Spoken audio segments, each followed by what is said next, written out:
shaping the Gambia's future. The experts, businesses, and participants with us today will hopefully engage in a fruitful dialogue to examine the crossroads between human capital, natural resources, investment, entrepreneurship, innovation, and technology in the Gambia. This one-day forum seeks to create links and increase awareness by the Gambian diaspora of the various investment opportunities available to them in the Gambia. Today, key obstacles to investment in the Gambia have been the lack of links between the diaspora and the country, the lack of incentives directed to the diaspora, and very little awareness by Gambians outside the country of the various investment opportunities available to them in the Gambia. Our distinguished expert panelists, businesses, ladies and gentlemen, welcome to this year's event. My name is Nene Bojang, Vice Chair of Gambia House and your host for this event. I would now like to welcome an amazing woman who is not only the mastermind and powerhouse behind this noble initiative, but my mentor, the chair of Gambia House herself, Ms. Ndeye Jabate, for her introductions. Actually, excuse me a little bit. Before Ndeye comes on, last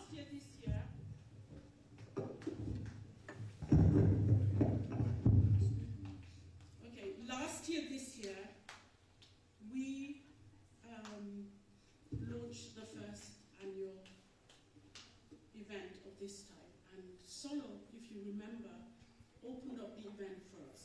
Solo is not with us this year, so we want to take this opportunity to just give him a moment and just reflect. Everybody just stay where they're sitting.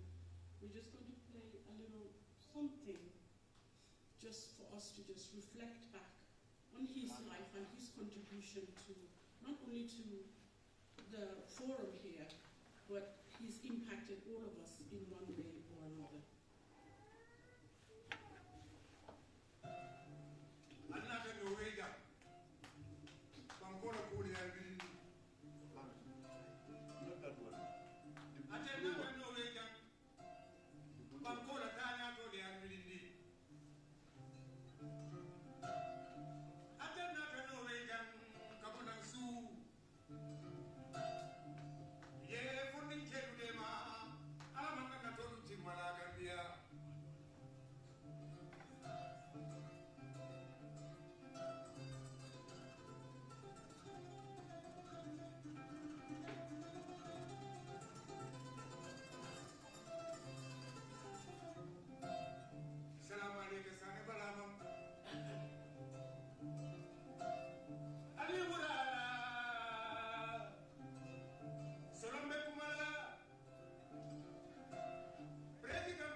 Jabati with an introduction.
You have to stand that too.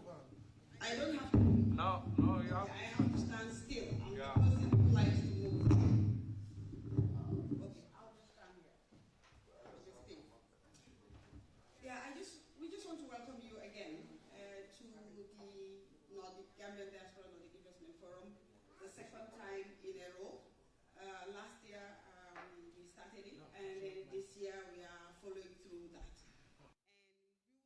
To really express our gratitude to our guests. We have SFL, Dr. Ibrahim Sise, all the way from Gambia. And despite their hectic schedules, their busy schedules, within last minute, they showed up. And something else? Yeah. And that, for us, is a testament to their commitment to what we do here in the diaspora. They didn't waste their time. They didn't say we don't have the time. They didn't look at their busy schedules, but they made time to be here. And for us, that is very crucial. And we really want to appreciate you guys for doing that all the way from the Gambia. Thank you for being here with us. And also, we want to also acknowledge the diaspora. We have our guest, we have Constant, who is a businesswoman who also comes from Sweden. Constant, can you just stand up? Yeah. And Kamara, also a businessman, very well known in Norway. Kamara, welcome as well. Dem Benyai as well, very well known business and activist. Then we have Elizabeth as well. Elizabeth Fasil. We have one more junkie. I'm sure she's on our way. We want to acknowledge them because we all know that we travel from country to country to go for wedding ceremonies, naming ceremonies. But these people, they came here on their own sponsorship, on their own time to come and join, and understand the Nordic and also in the Gambia. So we really appreciate the time you guys have taken to be here with us and share with us. We just this time want to run you through. Again, my name is okay, I have to come in. Okay. Yeah, my name is Diaspora. I'm the chair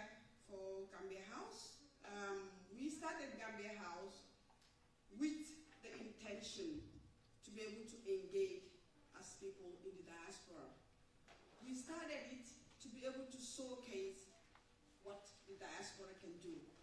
Gambia House is a registered Norwegian organization. We are Norway-based, we are a Norwegian organization, but our focus is in Gambia, but it's related to what we do here and how we live here. We started in 2017 because when we saw, after the impasse, with all the struggle and the fight for change, when we saw that after the change, there was nothing available. And I think the announcement of the finance minister struck us because we thought, okay, with days change, let's go and sleep. Because we know it has not been easy, it has been sleepless nights for some of us. And after that, we thought we need sleep, we need to go back to our business as usual, we need to do what we are used to, we need to do what we like to do. So the thing is over. But then the finance minister's declaration that there is no money in the country sent us thinking. Then we said, now, from activism, what do we do? Then we decided to say, myself and Nene, who is the vice chair, and then Jibril Fall, who has been a great advisor and mentor to us, and then Chernobyl, who is not here with us today, who is also based in the US, we decided to say we have to start engaging. What do we do to bring? Then we started looking at the Nordic model. We all live in Norway, Sweden, Denmark, Finland. We've seen positive things. What are these positive things we can put through, we can implant into our system as Gambian, in the new Gambia as we build? Then we started looking at diaspora diplomacy. And when we say diaspora diplomacy, for us, what we really mean by that is for the government to be able to engage the diaspora instead of investing so much money in ambassadors, embassies, and paying for people, relocating them, moving them. They can also use the diaspora as a resource to be able to address some of these challenges. Because the diaspora, they know, they have knowledge of the country, they live in these countries, they understand them, and we have fantastic Gambians in the diaspora who are doing very well, who could also represent us in their given countries. So we sent the concept to the government. That was in 2017. We wrote the concept, we sent it to the government and asked them to look into the concept as using diasporians as representative of the Gambia to reduce cost and as well as to be more effective. And then it was accepted. And Norway was supposed to be the first country where it was supposed to be rolled out, but we ran into technical situations, myself and Nene, who were both Norwegian citizens, and Norway didn't have dual citizenship, even though we are going to have it. I think this month actually it should be realized, because what happened in Norway, Sweden doesn't have it, but when you apply for a citizenship, you have to reject the Gambian citizenship to be accepted as a citizen, and some of us, myself, we had to do that. Especially those days of Gambia, it was really nice to do that. So these are some of the repercussions, actually, and challenges we had. But then the good news also was that America used the concept we had, and they managed to roll it out. Nearly all the consuls, I think, now in the US are Gambians, and we are really proud that they managed to implement and test it, and it worked, and it's working very fine. Then we look at as well that, just really quickly, we looked into investment. We said, how do we help? Because the concept of Gambia House, we don't believe in aid, even though when we did it, if it's necessary, we'll take it. But we believe more in institutional building and capacity building, because we believe when you look at the Nordic countries, why are they successful? They are successful because institutions function. They are successful because there is capacity. They are successful because the infrastructure is there. We don't lack intelligent, successful Africans as individuals. We don't lack Africans who have the drive. We don't lack that. We don't lack the Africans who have the motivation. We don't even lack the Gambians who can lead us to where we want to be. But the infrastructures are not there. And we decided to look into investment. How do we take these Norwegian investors to the Gambia and see what is available there? And then also, we felt that Norwegian investors, some of you who are doing business in Norway, and I'm sure Sweden will be the same, Denmark will be the same, Finland will be the same, They are very responsible businesses because you are accountable to Norway. Whatever you do, reflect, and you can be traced down all the way to Norway when you are doing irresponsible business. Especially in the third world countries, when you go into the third world doing businesses there, you are followed by the state. And just for you guys, I want you to know, you are followed because they need to know. And there's a law here. If you conduct irresponsible business, they can sue you. They don't need to sue you in Africa. They can come to the Norwegian courts and sue you. And it has happened in Ghana, where one of the Norwegian consular was sued here because he was doing business there and had some issues there. He was sued here. They brought it, they paid for it for them to come and sue. So those things are, and we thought these are very crucial things. These are values we want. We don't want irresponsible businesses coming to Gambia doing everything. We know when there's changes, everybody would come. So we started mapping, myself and Nene went around mapping our business networks, our business connection, using our connection, mapping them, and then we managed to get to 14. It was not easy because Gambia had that negative image in the Nordics at that time. And you have to convince businesses that really it worth their time to travel to Gambia, leaving their schedules, and then they're investing their money to go there. And then we also get Jibril Fan, who also came and did a workshop with them to explain exactly those investments and things. And then we managed to go when we went with 14 investors to the Gambia. And some of them managed to get MOU too, some of them didn't walk through, some of the business was really a very daunting task for us. Then we moved from there.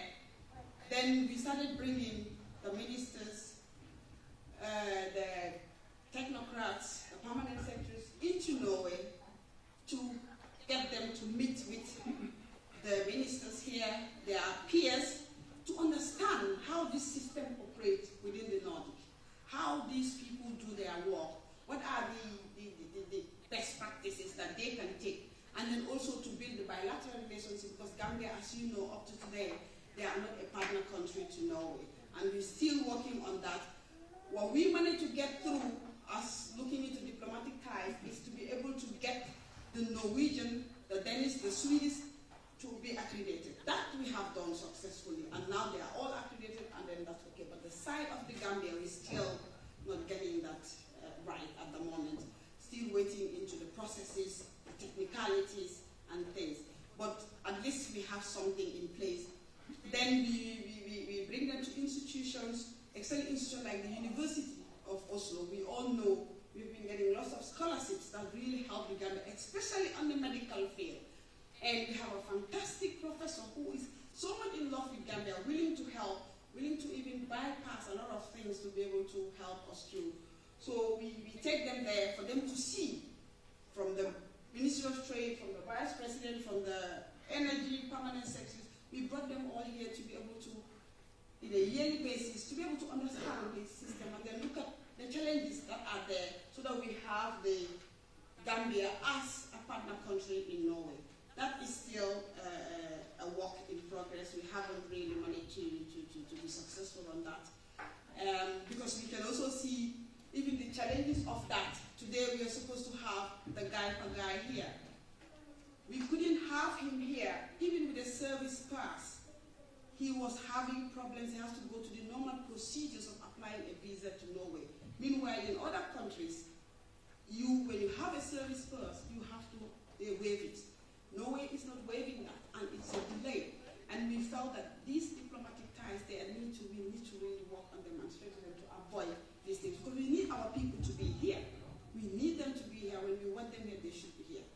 Then we talk about capacity building, and that also go on institutions. We had one time the Minister of Education with one of the professors, the dean of the university, and then we went through the universities, took them around to the universities to look so that we can explore some of these issues. But of course, everything went back to the issue of the diplomatic relationship that is not really fixed. Then I just want to briefly show you guys projects that we've done. I mean, concrete things, because what I said now is what we've been trying to get. But just if you look at, we had this investment tour that we went, that I just mentioned, to Gambia, That's Jibrifa sitting there. He came here, met the investors and have some talk with them. Just going to do a pictorial thing. This is us in the Gambia. I have to take this somewhere. Because we are having the guy listening as well. We did the tour. These are some of the investors we went with into Gambia. These are some of them. We had meetings as well in different ministries. They come from energy. They are from the energy, the mapping. We have agriculture. We have technology. We have health. In fact, the health was the most serious part, because I remember when we took some of these health doctors who are also business people, and when we went to the hospital, they turned around and said, this is a dead end. This is not even a hospital. And they came back and then willing to pay for a number of nurses, specifically as a pilot, to be able to help, and willing to renovate. In fact, one of the doctors that's just behind there, with the head high there, he went straight to the hospital in Ulibol and said, we need to fix the lab. And Ulibol agreed in terms of fixing that thing, in terms of turning the whole lab, renovating the whole lab, and then put a generator on there. But we couldn't get through with the bureaucracy, and yeah, we get frustrated. We don't want to go into those details, but yes, that can happen. That just shows how these challenges are. Just showing you the businesses we've taken, just pictorial activities of our meetings in the Gambia. We met the president, almost most of the stakeholders, all of these businesses, wherever their areas are, we make sure that we go and meet them to look at it. Then we did a follow-up, because Nene went back to the Gambia to follow up on some of these MOUs, some of these contracts, to look at what is happening, what is blocking what. And these were the pictures, and then of course new stakeholders as well. You see some of them, you recognize them. Then, as I said, the bilateral meetings. These are some of the bilateral meetings. You see the Minister for Foreign Affairs with our Vice President that time. Then you have the trade, the Ministry of Trade. We bring them and pair them up with their normal departments. If you are a Minister of Trade, you meet with the Minister of Trade, and then you meet with the Foreign Affairs, because Foreign Affairs is always our central point, because we always believe that we need to fix this. This situation has to be fixed. It's unsustainable, our relationship with the Nordic. We need to fix that. But still, we're just having challenges with that. Then, of course, we also get them to meet Norwegian businesses, because we've been talking to so many businesses, from energy to mapping. So we get them to meet them, so that these businesses also understand that it's not we are incompetent, but because the situations at home is not just going as fast as possible or the right direction. Also to be able to showcase the need for institutional building, because these are all institutional bottlenecks and capacity issues as well that we need to look at.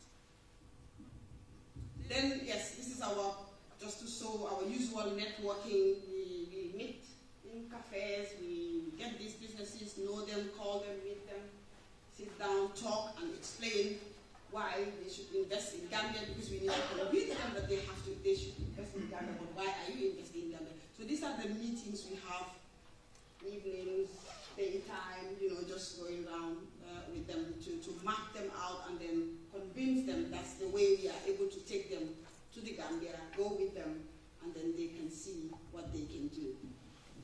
Yeah, diaspora engagement. We've been also engaging with diaspora, because Gambia House has been of interest to many people in the diaspora who see it as a model that can be copied, used, can be established. So we try to, whenever they come, we try to meet them and share our experiences, share the whole process we used to go through, that process we are using, and the model as well. Then we don't just stop there. We also, Gambia House, have been engaged in civic education within the diaspora. We had the constitution that was, when they did the draft constitution, we organized a civic education with all the online radios, the Far2Net, the Far2 Radio, Gaina, Diaspora, iAfrica, Radio Askanri, and then MAMS also was there to do a weekly page, sector-by-sector review of the constitution until we were finished and then hand it over to the CRC. A lot was in audio because we were partnering with MSDG, the MSDG project, to be able to see if we can put that in writing, but we couldn't. We just didn't have the time, so we handed over the audio to them. We did also with the TRC because we realized there was lots of confusion about really what the act is, what the mandate was. Then we invited, did an online Samuel cast with the radio stations and get Baba, and then brought them in with the Minister of Justice, and then another lawyer to be able to clarify so that people understand what the TRC is, especially within the diaspora, because there were so many issues at some point, and that we also engage on that as Gambia House. We also have a security consultative committee, and I'm happy to say that one of the members are sitting here, Wote. They did a fantastic job. You have some of these people who have been IGP, who have been leaders in the armed force, and who are former trading officers, who are also in the diaspora, but still working in the security sector and have the knowledge also. And then we brought them together when the security crisis was really too much. We brought them together as a team to help us draft a recommendation to the government. And they did a fantastic job in drafting that recommendation. Yes, I mean, it got stuck somewhere there, but we still have it because we always believe that these are important tools that we can always use anytime a government that is willing to engage will have them. But they did really a fantastic job. A series of meetings, series of discussions, series of back and forth to come up with a fantastic recommendation, especially with the security sector, which was sent to the President, the Vice President, the Chief of Security, and all the necessary departments. That also we've been engaged in. Then we have the Gambia House Nordic, Gambia's Nordic music group. We started as well. This year we had a similar program, a residency, where we brought 17 artists together. And I'm happy to say Jibu is sitting here, the coordinator of the project, who have done amazing work to bring these artists together. Because I remember we always tell Jibu, we only know how to dance music, but we don't know the artists, we don't know how to do it. And Makuru, one of the team members, also is here. And it was fantastic to be able to bring these artists into Norway. You can just see from the pictures, sit with them and discuss the challenges of the music. What is the problem? Why are the artists, why are we struggling? And you know, it was interesting because we find out some of these artists even were winning, almost they were nominated for Grammy Award. Gambians, we didn't know about that. And we had to sit down with them. They came with fantastic recommendations, fantastic project ideas, which we are still working on. We're still in the process, and we hope that we will be able to implement some of them. You will soon start seeing things happening on that side as well. And then this today. We started this whole Nordic Investment Forum because we had, when we started Gambia House, there were lots of Gambians coming, had been frustrated, trying to invest, trying to find a way out, and they would contact us. But we realized we don't have the capacity. We are only 4 and 3 actively running this organization. And we realized that it was too much for us, and we cannot do it alone. We need to find a way of curbing some of these things that are coming to us and be able to work together with other people to get it effective. That's how we started the Nordic Investment Forum. And we realized that it cannot be business as usual. We cannot continue sending remittance and then just sitting there and being isolated. Because, in fact, the World Bank recent numbers, 22% of GDP, that is what the diaspora is contributing to the Gambia. And I always say 22% of GDP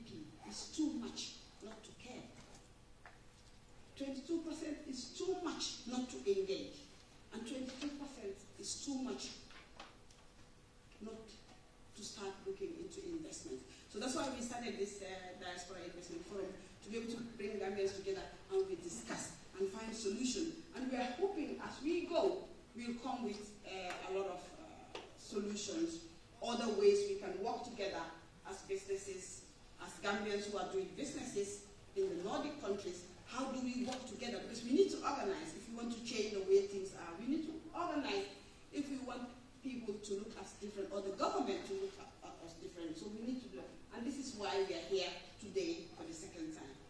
So on that note, I will just say, always remember, we contribute 22%, and it's a lot of money. Let's just do something about it. Thank you.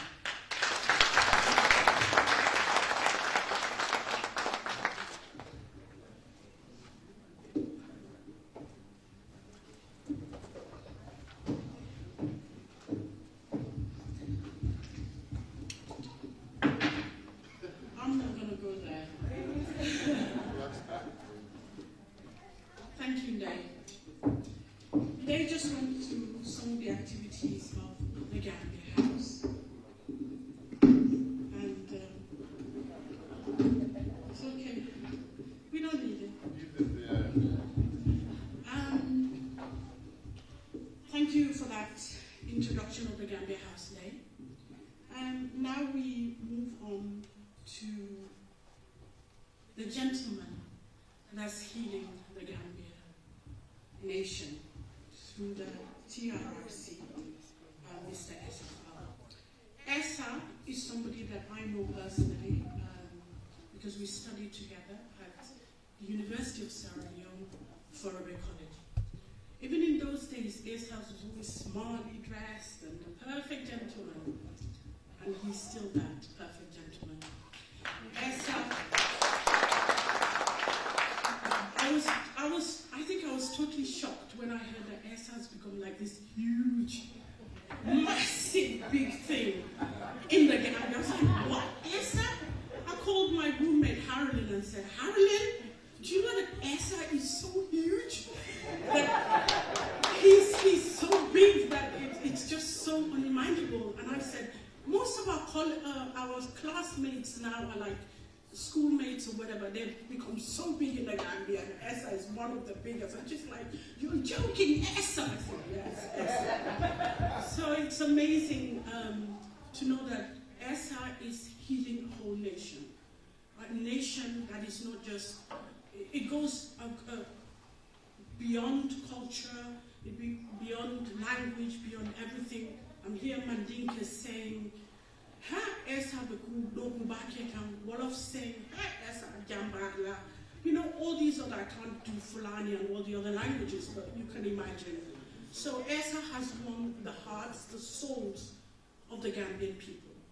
And his work of reconciliation is not only within the Gambia. We've seen it also in the diaspora. He's traveled around in the diaspora. We know that there was a huge differences in Stockholm. Essa has managed to bridge that bridge there also and brought the Swedish Gambian community back together. He's working hard also to do the same here in Norway. So Essa is somebody that I love very, very deeply as a brother, and I know the whole of the nation love him equally that much. And it's been an honor for us to get him here on this platform and on the IAC platform, that he would even, somebody who's so busy, that he would even give the time of day to come and answer us.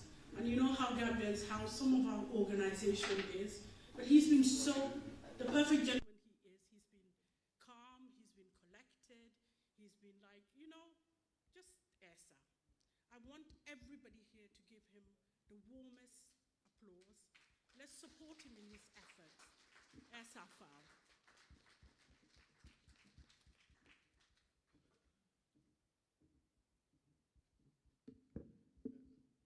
Thank you very much, Nene, for that introduction.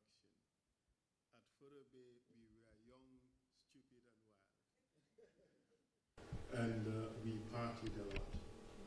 But at the same time also, we knew why we were there. We worked hard. And I would imagine that it's paying off quite well for a lot of us who are there. While at Further Bay, we carried a huge burden. We had the flag of the Gambia and a responsibility that went with that. Before our time, Gambians were viewed as some of the smartest to have ever graced Nordic college. And that responsibility and expectation also followed us. So we had no choice but to work hard and deliver for the Gambian people. And it is that spirit that we have carried on throughout in our careers. Anywhere we went, we had in mind that there is a whole nation looking up to us to deliver for them. We had the responsibility to ensure that we kept the Gambian flag flying high and the respect for our nation. In fact, I have attended many, many conferences, and wherever I went, I would hear this accolade. The Gambia, small country, big noise. Yes, we would talk, we would defend our beliefs, our values, and our ideas. And everywhere we work in the international community, Gambians have excelled. The only problem is we are not excelling at home. And that is one of the reasons why I accepted to talk to this forum today about transitional justice and investments. But I would try to broaden the subject a little bit and talk about transitional justice and development in general. This is a very important topic for us Gambians because it's all about peace and development. And that societies that develop do not just develop by chance. It is a product of deliberate effort, crafting the arrangements and putting in place a rule-based system that would bind that societies together. The observance of the rules in these societies bring about the environment, the trust, the confidence, and the certainty, which is a precondition for a society to develop and prosper. On the contrary, or the opposite, you have abuse of political power and violent conflict, extensive human rights violations, which destroy the fabric that binds the society together. We know that the existence of trust is a sine qua non for development. Trust cannot, however, be built without justice, and justice cannot be built without the rule of law. What then is the rule of law? This is a very interesting question which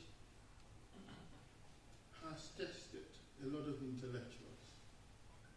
But before I attempt to answer the question, I would want to talk about what rule of law is not. Because by knowing what it is not, it would help us to understand what it is. History teaches that many governments and regimes had ruled through or by the law. I will come back to this. Such governments typically made draconian laws that they used to crack down upon their society and their perceived political enemies. The citizens, while having rights on paper, exist in a climate of total fear in which they cannot have meaningful redress for violations of their rights.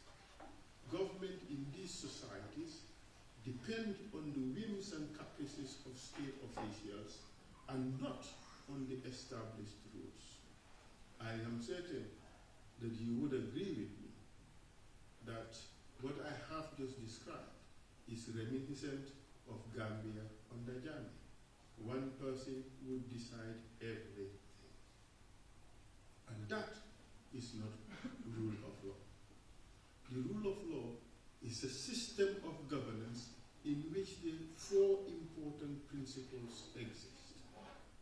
The first is that the institutions and entities that exist within that society are accountable to laws. But let me take a step backwards. In introducing the subject, I have talked about governments ruling through or by the law. We had a lot of that in Gambia. Yahya Jammeh did a lot of what he did using the law. The Constitution gave him the power to do business. Well, he did business. And if you're selling fogajai and you're making profit, he says, oh, I should also sell fogajai and make profit. So you are overpowered from that area, that sector, you move out and he takes over. You are selling wood, he will also sell wood. I haven't heard him sell charcoal though. Maybe that was one of the few areas that he's there. So he ruled by the law. A section in the Constitution bizarrely states that a person, a judge, may have his or her appointment terminated by the president. He said, oh, hallelujah, now I can sack judges. He went on sacking judges. But we all know that the judiciary is the last hope of the people. The moment you compromise that, there would no longer be safety under the law. Jammeh used it. So he ruled through the law. But that is not rule of law, because there are certain important ingredients as to what would constitute rule of law. And the first I have just discussed is that entities and institutions are accountable to laws. The second is that the laws have to be clear. They're publicized, stable, they are just, and they are applied evenly in order to protect fundamental rights, including the safety of oneself and one's property. And the third important element is that the process by which the law is enacted is administered and enforced and is accessible, fair, and efficient. And finally, justice be delivered in a timely fashion by competent, ethical, independent, and neutral judges, and in a timely fashion, with adequate resources and are representative of the communities that they serve. What we had in Gambia is completely different from this. To sum up, therefore, the rule of law is fundamental to protecting citizens from bad governments and by providing guiding principles to those in power. It is the philosophical and legal backbone of any civilized society. A society that embodies the rule of law is one whose citizens understand and respect just laws and are aware of their functions, know how to engage them constructively, and how to challenge them as needed within the appropriate mechanisms and institutions. So where you have rule of law, the citizens should be able to challenge the government.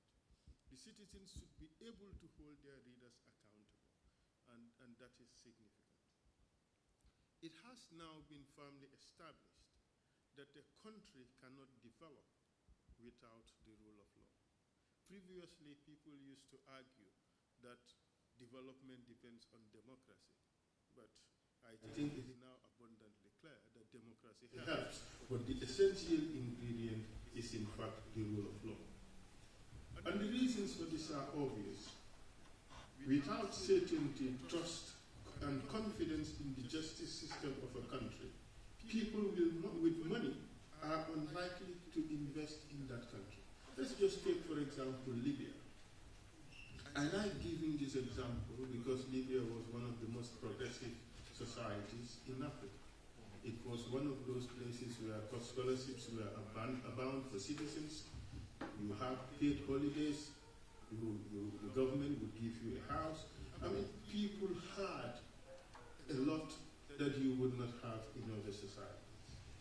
But at that time in Libya, they had their own work workable version of a rule of law. They had peace also, and peace is also an important ingredient. But today, Libya is basically a destroyed society. I'm sure even if you're given the opportunity to go and invest in Libya, with whatever incentives, it will be difficult for you to say yes. Simply because the country has been so badly destroyed, there is no rule of law, and it is ruled by man, ruled by the barrel of the gun, ruled by power. And that is not a good thing for development. But the rule of law cannot be established in a vacuum.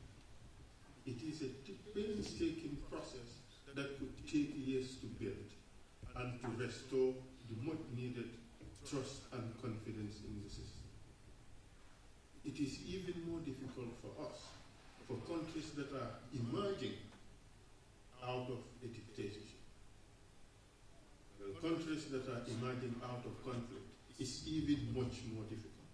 But for our purposes, I would limit my discussion to countries that are emerging out of a dictatorship, like countries like the Gambia.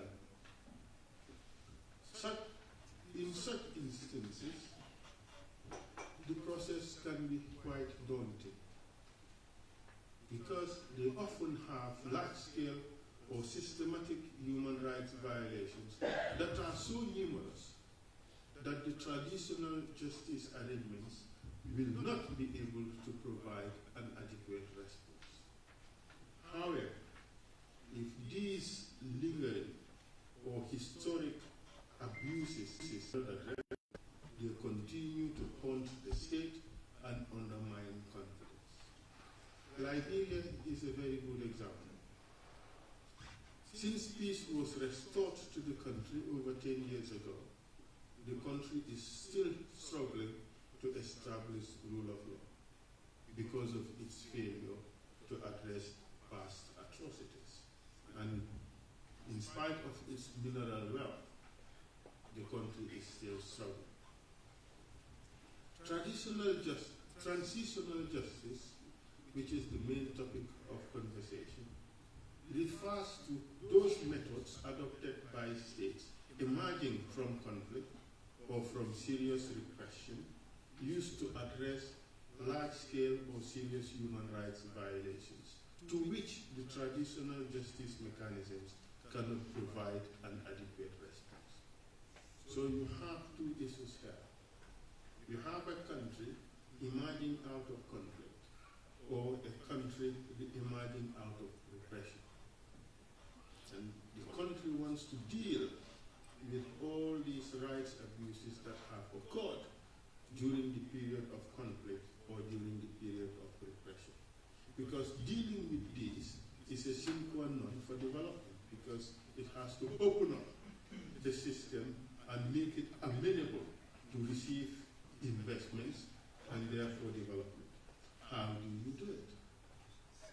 The traditional justice arrangements would be inundated with issues to deal with, so it is not the right avenue to deal with them. So states invented transitional justice arrangements with a view to deal with these things. And the aim of transitional justice is to ensure accountability and redress for victims of abuses. It also aims at restoring the dignity of citizens and their recognition as human beings, their recognition as people who matter. But identifying the appropriate and legitimate responses to massive violations is what defines transitional justice. The development trend has recognized that establishing justice for past human rights violations through transitional justice opens up the changes that are necessary for the establishment of the rule of law, and therefore the possibility for the people to start trusting the system again, which constitutes a precondition for development, both economically and socially. But in order to have a more meaningful discussion of this subject, perhaps I should turn to discuss what obtained in Gambia. It is not lost to us, my dear brothers and sisters, that our country, which we call the Smiling Coast, has been through 22 long years of a brutal dictatorship. It was a period in which the rules that create trust in the society were honored more in their breach than in their observance. The Constitution was a dead letter law. The judiciary became a compliant institution managed by alleged mercenary judges. Institutions of state were weakened or annexed as part of the executive household. Institutions for the investigations of crime became institutions of oppression and fear. The National Assembly became a rubber-stamping institution, and a section of the army used as a killer squad called junglers in order to assassinate Jammeh's political opponents. Once a champion of humans and people's rights, earning our beloved country the accolade of the human rights capital of Africa, the Gambia was reduced to a country with one of the worst human rights records in Africa. Torture, false imprisonment, enforced disappearances, and murder became the order of the day. Fear and distress ruled. You could no longer trust your maid, you could no longer trust your driver or your watchman. Political dissent or simply different views were only discussed in the four corners of our homes. Mass atrocities that occurred under the Jammeh dictatorship devastated Gambian society and rendered the conditions for development of the country very fragile. The violence or the rights abuses by Jammeh eroded whatever confidence that might have existed in the state to guarantee the rights and safety of its citizens. For many, Gambia was like hell. The intellectuals gradually ran away into cozy international jobs. Those who had the necessary conditions emigrated to developed and most peaceful societies. Those without connections still preferred to brave the harsh conditions of the Mediterranean Sea and engage on suicide missions to Barcelona or to Bassara.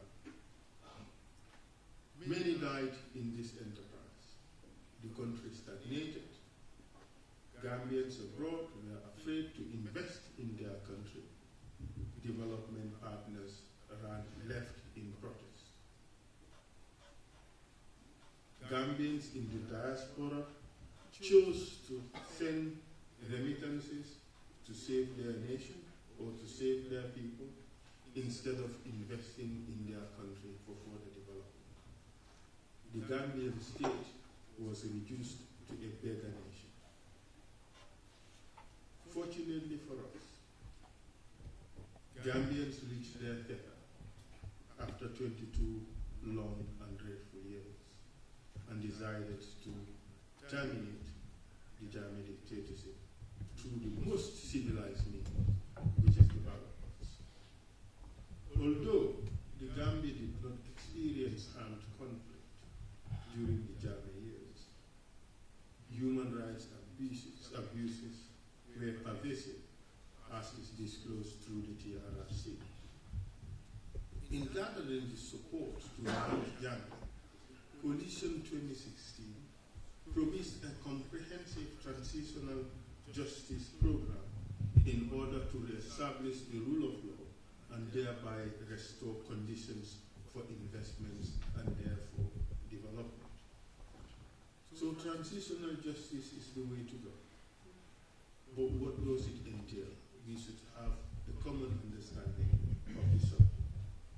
It entails 4 important interventions. One is criminal justice.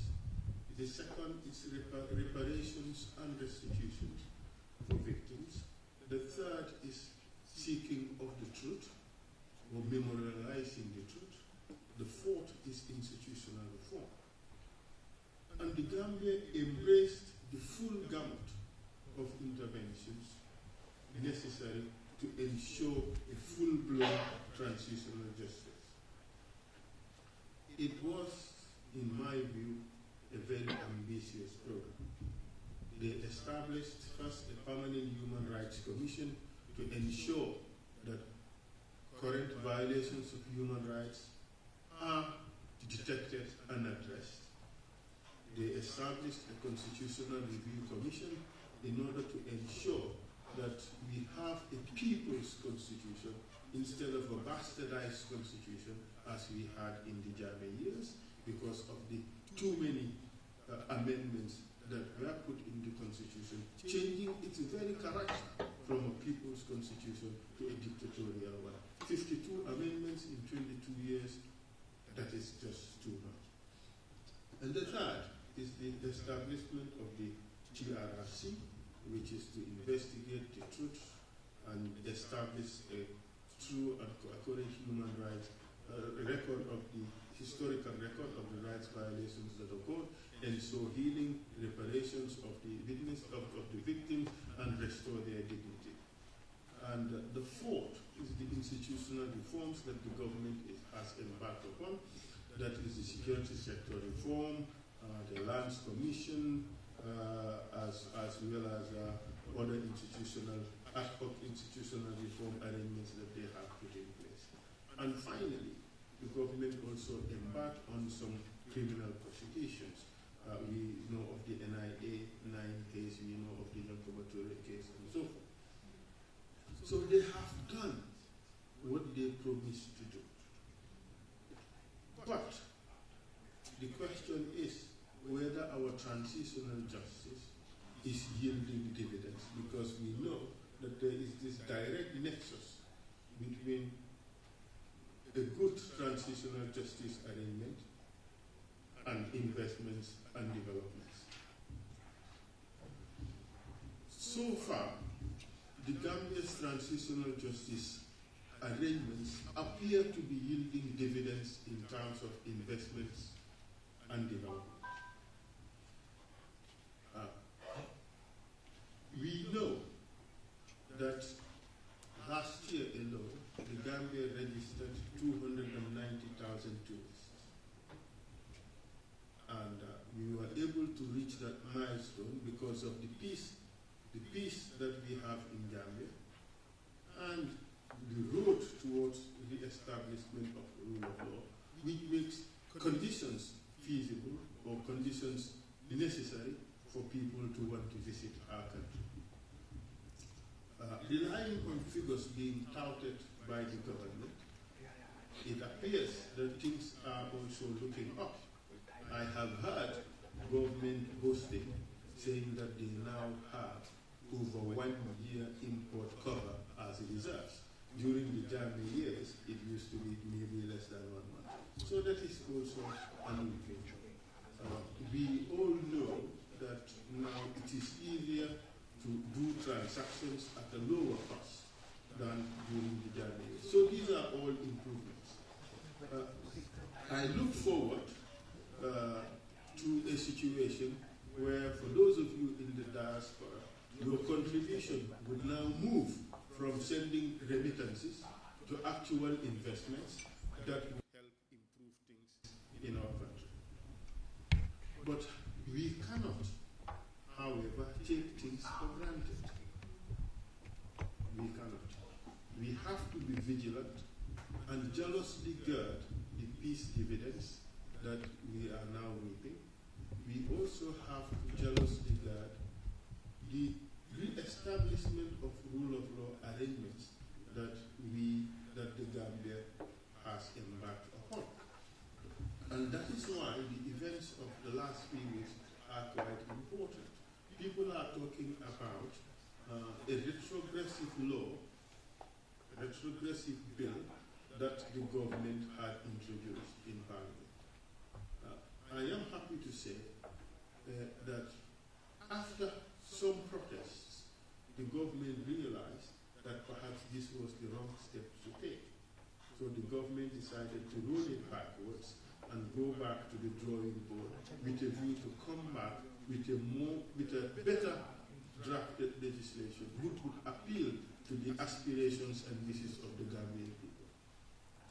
That is only possible simply because the Gambian people have taken it upon themselves to hold their government accountable for their actions.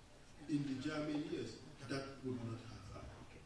So this is a new development in Gambia, and I encourage all involved to ensure that this thing continues.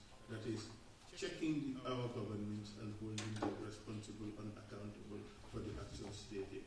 And I can only commend the Attorney General for acting so maturely by accepting that errors have been made and that there is no shame in accepting that errors have been made. You go back and reconsider everything. Even if one does not think that it is an error, but the mere fact that the people do not want this, and governance is for the people, therefore it is important that we look at things again and try to address them.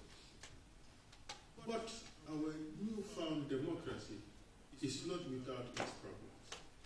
It is still very fragile. We should do everything to protect it. And that brings me to one of the most topical issues of the day. We have a so-called 3 years journal in the horizon. What do we do with that? I offer no opinion as to its legality. I offer no opinion as to its appropriateness. I offer no opinion as to what should happen. But one thing I must say is that we have to be very careful what we do in this circumstance. I urge everybody not to disturb the heart and peace and rule of law that we have managed to secure in the last few years. If we destroy that, we take our country backwards, and it is only us who will have to suffer for it. And you, as members of the diaspora, you also have a responsibility to ensure that we all put our voices to ensure that in the exercise of our rights, we also do not set the country backwards. On that note, I say thank you.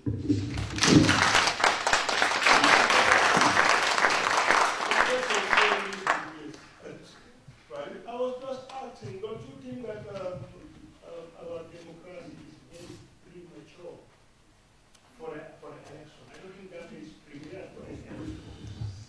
It's too early.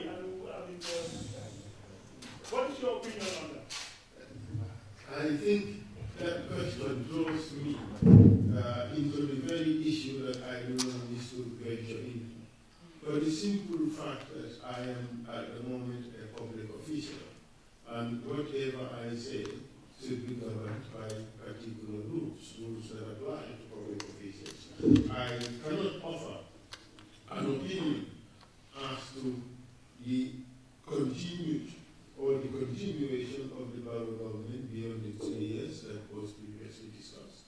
I cannot offer any opinion as to what is planned simply because of my position as a public officer. And also, because of the work I do at the TRRC, a lot of people tend to listen when I speak. And I therefore have to be very careful what I say. But I have a responsibility as lead counsel of a truth commission to say things that would help promote the peace that we have in our country. And that is the reason why I took up that job, and that is the reason why I agreed to come here and speak today. Peace is very important for our people. Peace is the basic ingredient for our society to move forward. We cannot afford to jeopardize that peace. So whatever people do in the exercise of their rights given by the Constitution, they should bear in mind that we all have a responsibility not to destroy that peace. Thank you.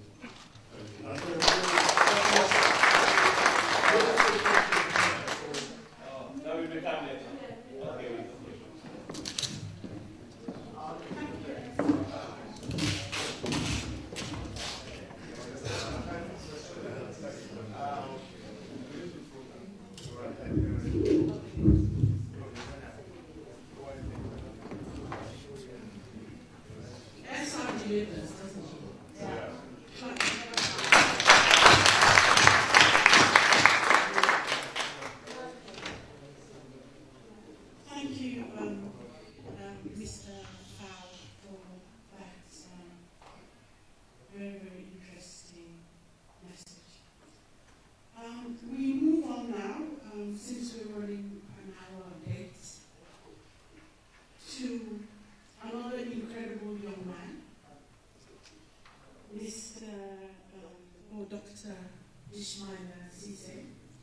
I have not had the privilege of knowing Ismaila personally, but I got introduced to him through Nay, very, very recently actually, when we were in the Gambia for jobs consulting. And I think I was deeply, deeply touched. Why? Because I had the honor to sit in one of his classes. And what first struck me as really, really amazing was that he was a young man talking to all these young people, active, handsome, you know, the rest of it. And I just reflected back in Norway here. I remember on 3 different occasions, all those are the people that check your working conditions at work. They closed my office 3 times. We were all told to go home because it was too hot. This man was sitting in a classroom full of how many youths, teaching and, you know, so active with no complaints at all. And here I was sweating. They were sweating, we were sweating, and the students were happy. He was delivering his paper as if there was no adverse working conditions. Here in Norway, it's a serious human rights violation, the conditions that you were working in. So that made me so impressed with him. Do you know what I'm trying to say? And obviously, the ladies in the African community were all like, wow, when he was also coming. And we're just honored to have such a dedicated person in your service to the Gambia, and we know how much the youth also look up to you as well. And we're honored to have you here, and he's going to be talking today about the importance of political stability and diaspora investment.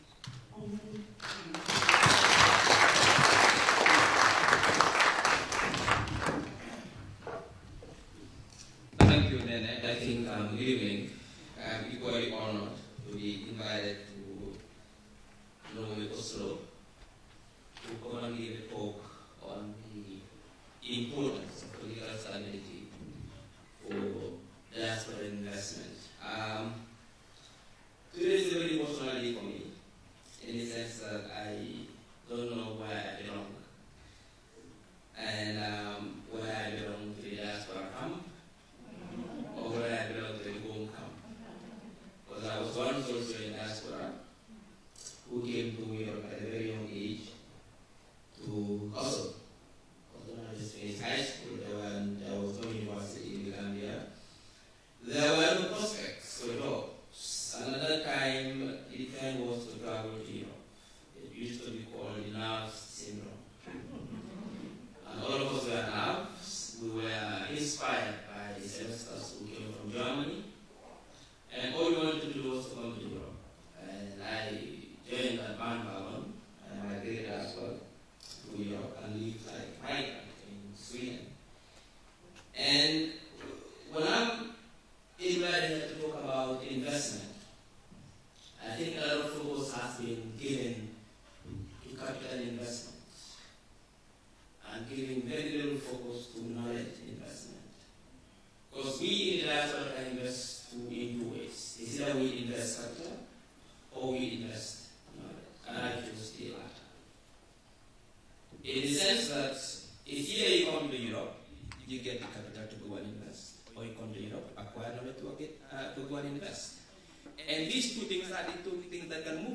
knowledge and capital. If you just focus on capital investment without the knowledge investment to back and support the capital investment, then that investment will not yield the desired goal. Equally, if you focus on the knowledge investment without capital investment, it will not also yield the desired goal. Therefore, we must also try to tap on the knowledge and capacity that is in the diaspora to ensure that those with specialized knowledge can go back and invest that specialized knowledge in our countries. The diaspora, of course, can be a huge asset for the development of countries in transition, like the Gambia. Like we all know, as Afar has just mentioned, that the Gambia is a country in transition. In fact, the transition that we are going through is much more delicate and tricky than the transitions that Liberia and Sierra Leone underwent, in the sense that for them they transitioned from civil war to democracy, albeit a fragile one. We are transitioning from authoritarian system to democracy. What is the difference? For them, it cannot get worse. If it relapses, it goes back to civil war, which they already experienced. For us, if our transition fails, it could go either way. It's either we relapse back to authoritarianism or to civil war. And that is why it is important that people like SFR, people like me, and anybody who is a concerned citizen preach the maintenance of peace and stability in the Gambia. The Gambia has had a very difficult history since its birth in 1965. At a time when nobody had confidence that this little child that was born through British colonial project will not survive as an independent nation, prompting one American anthropologist called Bucky Rice to come up with a book he called The Birth of an Improbable Nation. That this small nation called the Gambia cannot survive as a nation because it is so small, with a population of 360,000 people, no mineral resources, no human capital, it cannot survive. Therefore, we need to find solutions. One solution was the Malta solution. For the Gambians to stay within the British colonial orbit, just like Malta, some say no. Let's have a confederation, a federation with Sierra Leone, but the distance made that impossible. The most attractive solution was to have a Senegambian federation. In fact, UN experts were sent to the Gambia to explore the feasibility of that project. But Jawara and his colleagues said no. The Gambia is a sovereign state and it remains so. We cannot be part of a Senegambian federation. And so Gambia became an independent state with so many trials and tribulations. That is why I call it a defiant nation. In 1981, our sovereignty was tested through an insurrection instigated by a Marxist-Leninist group headed by Kukoy Sambasani. That tested our resolve to survive as a nation. After that, the Gambia became a very tranquil and peaceful country, one of the 3 multi-party democracies in the African continent, at a time when one-party dictators and military rule was the norm in the continent. The Gambia, together with Mauritius and Botswana, were touted as the only 3 countries that practiced multi-party democracy. What happened?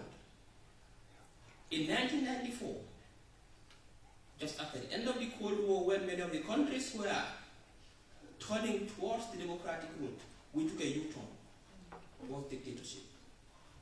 That was another trial. We defied. As I said, 22 years was a very difficult period. I need not go into the details because these have been comprehensively captured by DSI. However, in 2016 was a new opportunity for the Gambia. What was that opportunity? For the first time in the history of our country, and for the first time in the history of the African continent, the people were able to elect or vote out a dictator through the ballot box. And that was a big opportunity for the Gambia. It gave us an opportunity to reset our democratic culture to something that will bring development, of course. To move away from what they call self-perpetuating rule to a multi-party democracy, where the rule of law is respected, where human rights are respected, and where human dignity is given priority. And this was the transition that was supposed to take place. Now, I don't want to go into the debate as to whether we are on the right track or not. We'll leave that debate for later, but just for the purpose of this talk today, it's important for us to understand that it's a big challenge to transition from authoritarian rule to democracy, especially in the context of the Gambia, where multiple reforms are taking place parallelly at the same time. And I think Esa have named some of them. The potential, the diaspora is a huge potential source of opportunities, not only for remittances, which we focus on. I think Nene had rightly said that they contribute 22% of GDP, but also for trade and also innovation. Because, like I said, knowledge, we live in a knowledge economy. Innovation is what moves countries. And I think the transfer of knowledge from the diaspora to the Gambia would really enhance our drive, especially with the wider education sector, to make sure that we provide the necessary knowledge and skills and capital that the Gambia needs to develop. Obviously, remittances has been something that we are focused on, but at a cost. Whenever I travel to the West and I meet a community of Gambians, I say these are the people who are supposed to develop the Gambia, but they are here in Europe. These are the middle class of the Gambia. It's the middle class that moves countries. The people who are supposed to develop that country are you. And yet you are not doing it. Because the remittances, yes, but it comes at a cost. The amount of capacity we lose from one person who is living in the diaspora outweighs far much than the remittances they send every year, even though it's important. However, apart from the remittances, the role you play also helps to improve and enhance macroeconomic stability. Believe me, if the Gambians were not sending their remittances back home, most African countries, especially Gambia, would collapse. Because just think of it. Everything we depend on for our survival is dependent on outside forces. Tourism. We don't have control over our tourism sector. A minor disease outbreak, the going into administration of Thomas Cook that brings in 70% of our tourists has the ability to shake the very foundations of our tourism sector, which accounts for 30% of our GDP. A financial crisis, which forces you to lose your jobs, will shake the very foundations of our economy, which constitutes 22% of our GDP. The groundnuts we sell, we don't set the prices, do we? No. So we're a totally dependent country. And that is a problem. And therefore the diaspora also helps with this stability. But most importantly, also reduce poverty rates. And believe me, there are homes in the Gambia today. If they didn't have a brother, a son, a sister, an uncle, a father who lives in the West who sends money, they will wallow in poverty. You pay their electricity bills. You pay their water bills. You pay their medical bills. You pay their education bills. You pay their transport bills. You pay for everything. You'll see a whole house, a whole compound of 20 people. Nobody is working. Nobody brings income. Everything they eat, everything they wear, everything they use is sent by people living in the diaspora. Hence, the role you play in alleviating poverty in that country. But also support entrepreneurial activities. Today, if you travel from Banjul to Brikama on that highway, the amount of containers you see offloading, even though it's second-hand goods, I'm not a fan of them. If I have my way, I will not allow anybody to import second-hand clothes to the Gambia.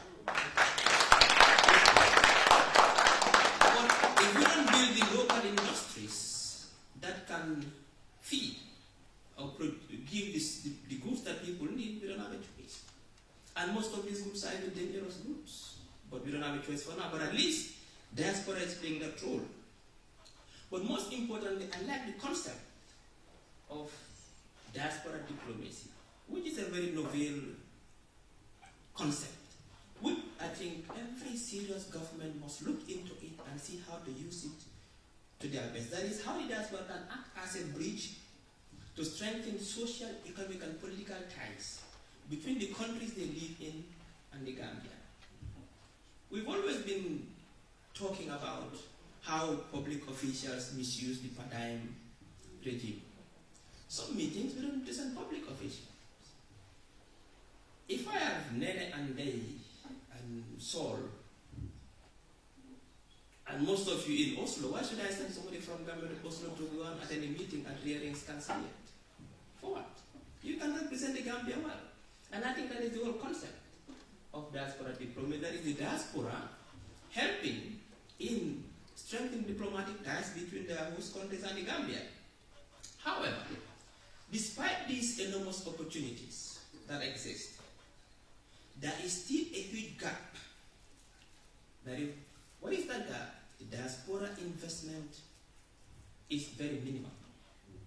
The gap between potential investment and actual investment is very huge. Very, very, very huge. Because of certain challenges. What are these challenges?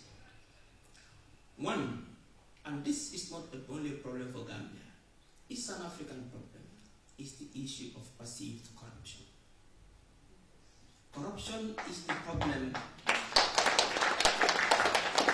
Because if you go to open a business in the Gambia today, the person who is supposed to give you the services you need to open your business would want to eat something from you, especially if they know that you are from diaspora. That's it. Or they put your file on a table. They'll dilly you until you give up and come back home.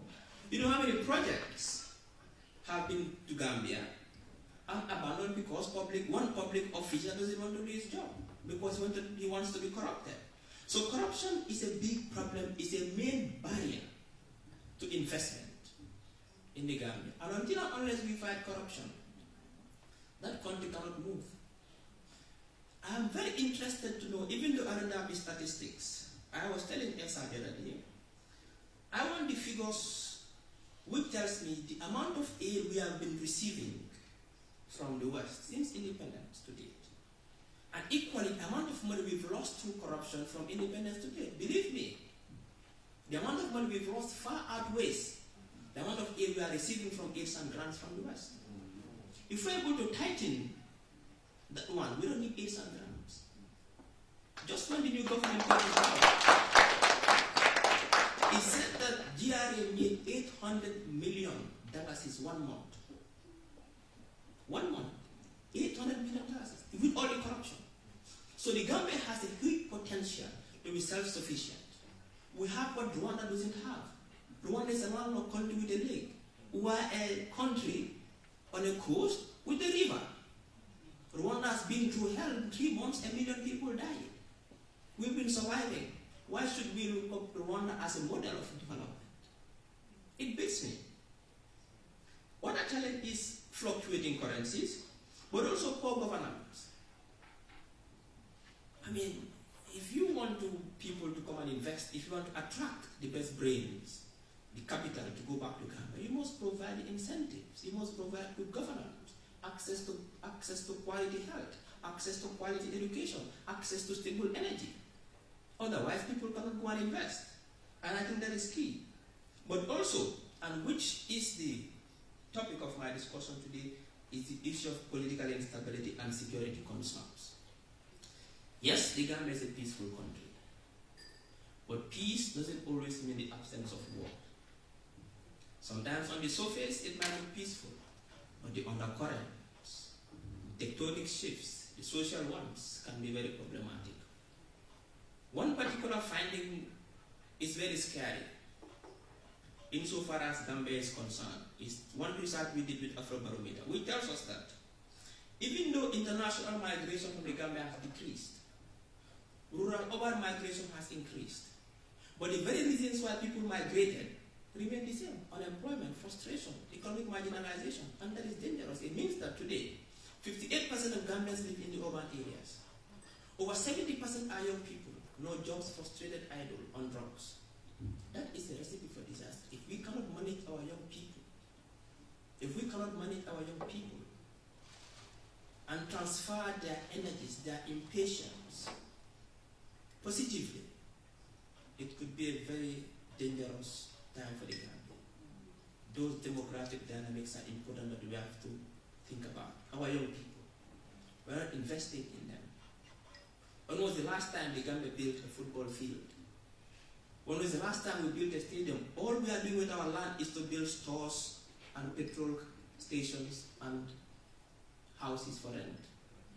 Youths will leave school, they have nowhere to go to. No youth development hubs to go and develop their skills and talents. Nowhere to go to. They are in the streets loitering, doing nothing. Even though the police will deny this, but the crime rates have increased over the past years, and that's dangerous. Weak legal frameworks and enforcement also is something that also discourages diaspora investment. Even if legal frameworks are there, and I know Council Far will agree with me, enforcement is a problem. It's a big problem. There are no checks and balances. There is so much impunity. People get away with not doing their job that they are paid for. There is so much unprofessionalism and no ethics in the civil service. People come to work whenever they want to come to work and go home whenever they want to go home. We said we want to reach development levels as those found in Europe. Yet we work 5 days a week. It's not even 5 days a week. 4.5 days. Friday a half day. Now, even those days that we work, people come to work at 9. They go and have breakfast. Before their breakfast is always at 11. They come and start watching TRC. Or YouTube. By 2 o'clock they call them. The Ugandan and they go. So if you are supposed to work 40 hours a week, the average civil servant works only 22 hours a week. That's my guess. Well, governments in Europe are working 24 hours a day. You go online, they're online. Exactly. So how can we develop? And sometimes when I travel, tomorrow I'm traveling back to Gambia, the 5-6 hour flight from Brussels to Banjul will transport me 200 years back in time. That's 5 years from Brussels to Banjul. Once I come out of the airport, I see an airport that should be in the 18th century. And that's a problem that we have to think about. And excessive bureaucracy. However, how do we ensure that we encourage diaspora investment? And like I said, not only in terms of capital but knowledge, is what gives economic incentives to the diasporas. 2, innovation solutions, so that diasporas can easily also invest in the Gambia. But most important, the Gambian government must have a comprehensive diaspora strategy. Without that, you cannot engage diaspora. Sometimes we think the diaspora is a monolithic element. It is not. The diaspora found in Angola and the diaspora found in the US, in China, are not the same. We don't even have a census. They cannot even tell you how many Gambians are living abroad and where they are. By now, we should have got a database where we click Spain, we have 10,000 Gambians. They are found in here. In Oslo, 15,000. They are found here. Not only where they are and how much they are, but their capacity as well. What they can do.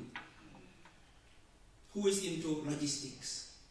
Who is into agriculture? So you can easily reach out to those people when you need them. If you don't have that, how can you have a proper policy for the diaspora? Therefore, a comprehensive diaspora strategy is needed. One that will give rights to the diasporans, the right to vote. Look at the issue of voting. They spend millions to come and consult you to have your input in the referendum that you will not even vote in because the law doesn't allow you to vote. What are you doing about it? I'm looking forward very soon to be seeing these ladies in the Gambian parliament. Yes, of course. The constitution bars you from running for office because it says you are dual citizen, you cannot run for office. You cannot be president. effectively disenfranchising 3 generations of Gambians. What are we doing about it? So these are issues that we should think about. Thank you very much.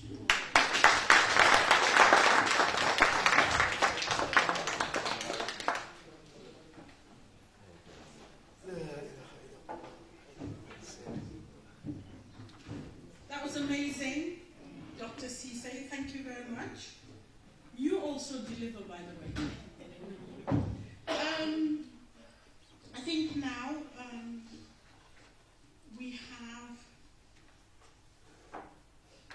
business opportunities in the Gambia and government incentives. And this is going to be delivered by Mr. Mamadou Drame, Director of Enterprises Support and Paralec, GAIPA. He unfortunately could not be with us here today. He did definitely try, but something to do with his visa and stuff like that, so he wasn't able to come here. But he's gone through great efforts to make sure that we get his presentation. And he's been listening through today's meeting whilst we're all sitting here. So he said absolutely everything that's been said here. And I think he'll be able to take questions as well. And Dave's just preparing his presentation at the moment. And it will soon be on. Are we going to see him on the screen as well there? So we're going to get his camera as well. So we're going to see Mr. Mamadou Drame very soon. How's it going so far? Isn't it interesting? Thank you to each and every one of you for turning up as well. It's been a long 3 days. Janke is in the house. It's been a long 3 days, Friday, Saturday, Sunday, so thank you for your dedications, each and every one of you.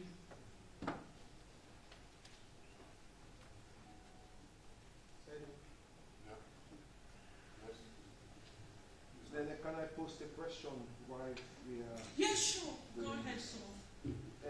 Mr. Son. I don't know if Esa or Dr. Cisse can do this. I have one problem. It's like all these years I've been thinking, when they talk about percentage of remittances, the amount of money, compared to tourism, I believe that we put more money in the Gambia than tourism. Because if you imagine, if you go to Gambia in December, go to the hotels, go around the beach, look at all these kids, that are there, and how much they spend. These are our kids. These are our kids that are born full Gambian parents or mixed Gambian parents. And if you go to Gambia, you buy an air ticket through any tourist bureau or Thomas Cook, they put that into tourism. And that's not, shouldn't be. So I think they should try and differentiate that. If they do that, they will see that tourism will fall under 20%.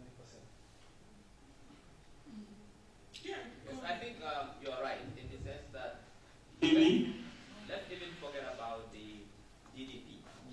Because GDP it doesn't have an impact on the lives of the people. Now, yes, I can hear you. Go ahead. tourism sector. We are not seeing you. Sorry. We are not seeing you, and you are not sharing your screen. Can you share your screen as well as your video? Okay. But no, this is not saying Mamadou, it's saying someone else. Are we thinking the same person? Okay. So you'll realize that there's what Can you see the screen now? I'm still not seeing your screen. I'm not seeing your screen. You share your screen and then the video. It was okay before. Now I'm not Yeah. seeing. Let me start all over again then. Yeah, please do that again because I'm not seeing your screen, neither yourself.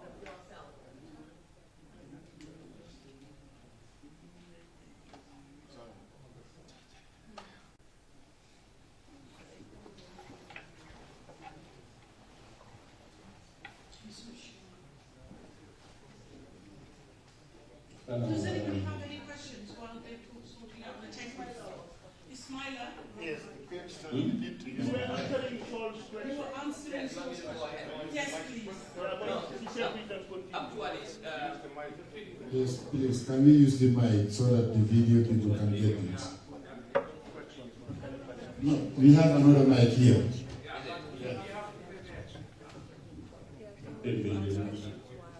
Actually, it's the remittances lives of the people than the tourism, because there's what they call all-inclusive tourism in the Gambia today. The tourist buys everything, from water to fruit, from room to everything before they go. So it's not pro-poor in terms of its impact on the lives of the people. So that's why I always believe that the statistics that are given as good doesn't tell the whole story. I believe that the remittances have more impact on the lives of the Gambian people than tourism. Even though the numbers still like that, the numbers like you said, I don't know how they do their calculations, but again, I agree with you that remittances are more vital to our economy than tourism, for now.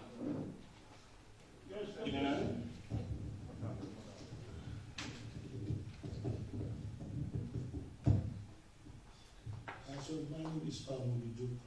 I've just graduated from my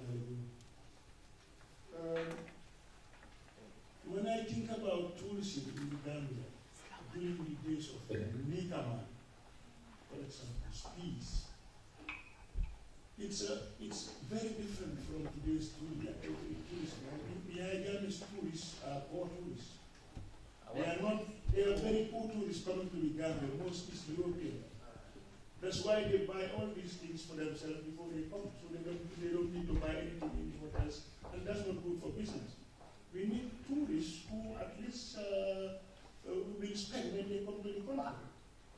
We don't need to allow poor tourists to go to the Gambia just to end up, abusing our children. Most of them pedophiles. We need tourists who can come and spend some money that will stimulate the economy. I think for the past 22 years, Ghana have been experiencing very poor tourists. So hopefully, now that there is changes, that we can look forward to for a better tourism. Also, I like also. It's a road trip, so just go ahead. Well, we've just been told that. Can make a huge difference when it comes to tourism. We receive poor tourists because we have poor infrastructure in Ghana. We do not have the big resource which the wealthy tourists would want. So you are in the diaspora, you can put your resources together and build those luxurious resorts. And the problem we have with Gambians is that kuchineka sumo bopa malagena. Fankum. We don't pool our resources together.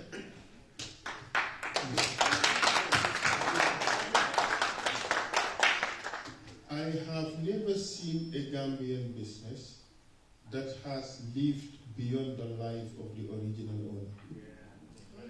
I have not seen it. I equally have not seen a Gambian partnership or company that has lasted beyond 30 years. I have not seen it. That just speaks volumes about our character as a people. We don't come together very well. And this is something we have to work on. One thing I find quite interesting is when the Gambian goes abroad, the Gambian tends to be different because they try to assimilate and imbibe the rules that they find in the country they immigrated to. So in here, there are rules that could help you come together. Come together as a people, pool your resources and talents, and do business. The Senegalese people are doing it. Why can't we?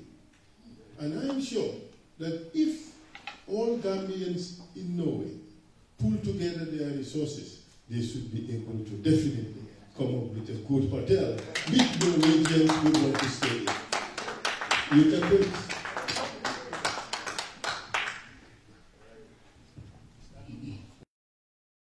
That was interesting, and thank you. I just have a little bit, want to go inside what you are... Can you stand again? Yeah? Can you stand so the camera can take? Yeah. I just want to respond a little bit what as I was speaking about. And the thing is that maybe in theory, people have tried. We have a culture in Gambia where it is very difficult to invest. Because, as you spoke earlier, rule of law. And I have encountered some people there, and I will tell you my history a little bit. Me and my brother, after the impasse, we have sold some assets and start a agriculture or horticulture project there to help some women in Gambia. And we invested like 3.5 million crown. It's not a little money. Okay? We sold our house and some saving we had. So do some projects for some women and there's a man coming on now. okay, we can take it there. Okay. Yeah, we did that project and we bought many things, sent some containers with equipment, and our business plan was to hire some women and to make what can I say, a social system where they will get paid and we can spend some of their money, and end of the like Toboski or something, give them bonus and health insurance when they get sick. We can pay their bill for the hospital. But as Mr. Cisse said, we had 45 women we hired to work. They come, and the men, I don't want to even speak about them. Yeah. But in the whole is about, there is no honesty, and when you get problem there is nowhere you can turn around to get help. For part was good, but I met a Norwegian there too, who was there invested with a Gambian, and he was fraud with all his money, and I even give him money to buy cigarette. So as you were speaking rule of law, is the constitution, the institutions we need to work with, people like you, and you are in the justice system. You need to make a pressure, because you come here now, you need to make pressure that those kind of incidents shouldn't be so far, you know. They should have get Norwegian man was in the police, the justice system, nothing helped. He lost all his money. Yeah. Thank you, that's quite interesting. You turning to me for I'll tell you that I, in fact, I was a victim. I bought 4 farms in Gambia, planted about 50,000 cashew trees, and they were allowed to just burn because the person entrusted with responsibility of taking care of the farms did not bother to go. Typical Gambian syndrome. I set up a company, a transport company, 23 minivans. 23 minivans. I lost it all. So you see. And the reason, there is a big malaise in our society. That's why I started by saying it is a Fankung society. We are all concerned about our individual selves. We are not concerned about delivering for the next person. We are not concerned about delivering for the community. We are not concerned about delivering for the state. And that is why, collectively as a people, we should make a commitment to change. We have to change our attitudes. We have to work on ourselves individually and help one another to change. You know, there's a big honesty deficit in our society. Telling lies is no big deal. It's the norm of the day. Exactly. So culturally, we have to change a lot. Okay? But then, we are talking about these things now. This kind of conversation should continue, not just here, but in every Gambian community. The state should take charge of driving these kinds of conversations, and we give incentives for people to change. Because if we do not change as a people, our progress would be retarded by a lot of these things. All right? In the end, I had to invest in Senegal instead of investing in Gambia, simply because it was easier for me to handle that than to handle it in Gambia. Gambia is the place where you cannot do business in absentia. You cannot. Because, you see, when I started the minivan business, my mom laughed. I said, so couldn't go say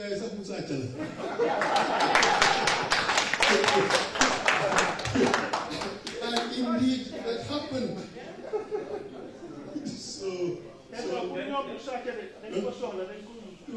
So, and the thing is, we have this culture of masla.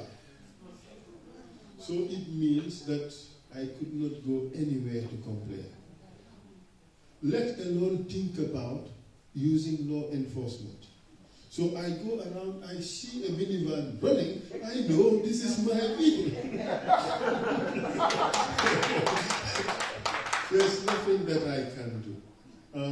Yes, even if the justice system works, the maslaha system fights against using the justice system. But the justice system doesn't work there in that country. Yes, that is also a big problem. But at least at the moment, things are changing. Things are changing. Whether they are changing fast enough, that's another question. But it is for us to push for those changes. That's why I always say, it is for us to hold our governments accountable. If the justice system does not work, we protest it. We make our positions known. Hopefully, gradually, things will shape up, things will change. But I agree with you, it is a big problem. But there is one thing you people in the diaspora can do for us. In here, you have a completely different culture. And you fit in very well. And you're succeeding in this different culture. Bring that culture to Gambia. If you all come together, collectively, and you try to do something in Gambia within yourselves, well, except if you come back to Gambia, you become more Gambian than you are. Then there is a problem. But I do expect that at least this new land culture of honesty, this land culture of diligence, this land culture of doing things properly, you can import that into the Gambia amongst yourselves and do something big. But the problem is the willingness and the commitment to share with others. And I hope God will open our hearts and allow us to accept coming together and working together. Thank you.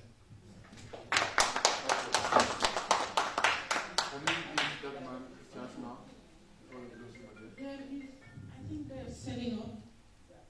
Does anybody else have any questions? I just want to add, I didn't complete what I was saying. Then move it to. So we have to start. Should I start? Yeah. Oh, no. He said it's good. Anyway, I will force my brother. I think I understood your pain, as I said. I myself, in 2010, I lost a 10 million krona investment in the Gambia. And I was taken to court in absentia, they said. And judgment was passed, and they didn't give me anything until the time I came, they said it was too late. But then, as Esther said, part of my family were involved in creating this problem for me. So what's the security for us then to go there? And because you must have a security. Yeah, but still, what happened for me even after that? I went back. I didn't give up. When I came and decided to open another gym there, my mom told me, "Dof bangini, inya mata." After my bella come so that day, no, because of hunger. So Buge Sadika, if you love your country, you love your country. Nothing will stop you. Anyway, to continue my first question, Doctor. Hello. Hello. Are you hearing us? Sorry, we're just trying to get the system. Are you hearing us now? Yes, I can hear you loud and clear. Yes. Sorry, I'm sorry. No problem. Yeah. Okay. Technical problems down there. Yes. You are live and everybody's listening now, so I will just need you to go ahead. Okay, thank you very much. You can present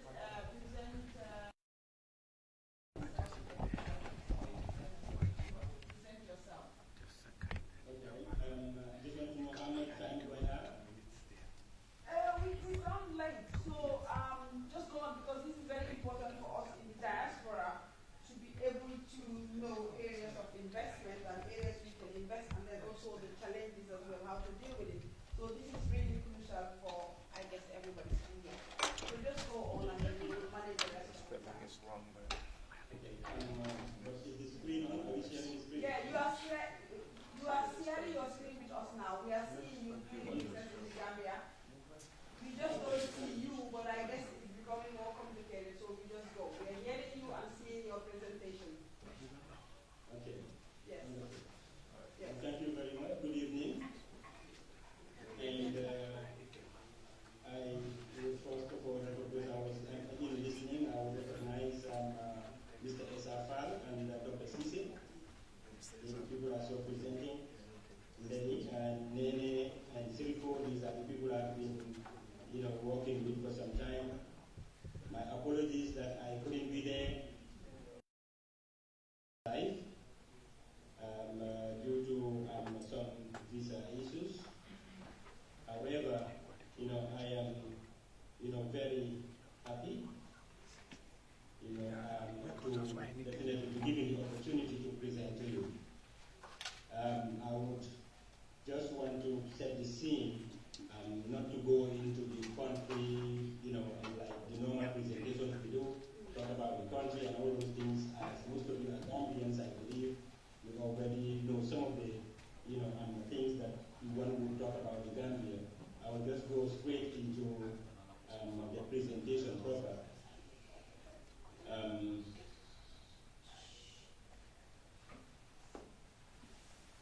I just wanted to look at the characteristics, of the business environment as it is. We have, these are things that most of you would probably know: abundant and large unexplored investment. That's why I always say that Gambia is virgin. Every sector is open for investment. Most people wouldn't see where to invest, but the thing is, you have to create, the environment for yourself. Because most of the things that we don't have, so it's left to the, whoever is going to invest to actually create the market. But every other sector, is open for investment. Also, as you may know, we have a competitive labor cost, cheap labor force, abundant semi-skilled and unskilled labor. And the average wage is very low, comparatively with other West African countries. And we are business friendly because it's easy to access most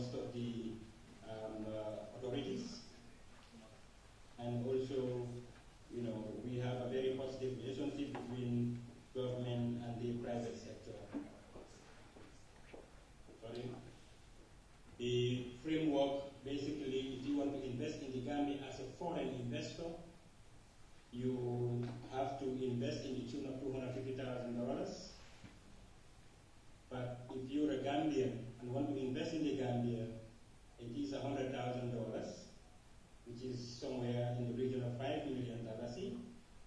And in the new act, we are looking at how we reduce that to $50,000. There is what we call special target investment or investors. Special target, basically, these are unique areas. Let me see, an example would be tannery. Nobody is doing tannery here. Our skins are being exported to other countries, processed, brought back to us, and then sold to us. So we're encouraging people to go into tannery, and if you're going into the tannery sector, you will also enjoy the special investment incentives that we accord foreign investors and also those who invested heavily. Within the investment framework, there are a whole lot of guarantees, because that's one of the challenges that most people fear. When I come, I invest, this is what's going to happen, I may lose my investment and things like that. But yes, there are guarantees that will save, your investment, because where your investment is being expropriated, you can then go to the courts. There are a whole lot of courts that will settle, most of these disputes. As you can see on your screen, we have, dispute settlement guarantees such as, the ADRS. We have other protection mechanisms as well, because we are signatories to a whole lot of conventions, investment incentive agreement with the Overseas Private Investment Corporation, and also multilateral, that's MIGA, multilateral guarantee agency. We are also signatories to MIGA, and also we have a lot of other in-country investment protection laws that will protect the investor.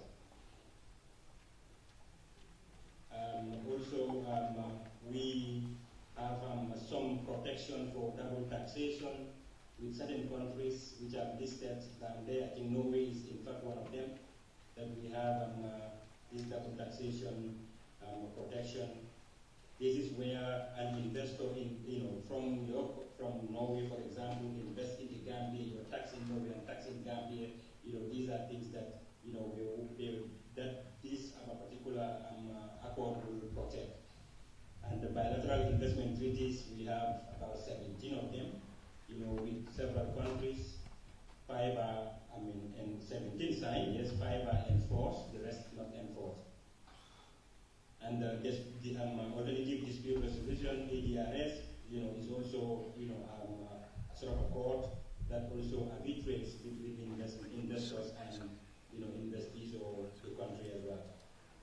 And we also have, I think in 2015, the commercial courts, they also have, established, I think it was in March, a division responsible for these investment issues.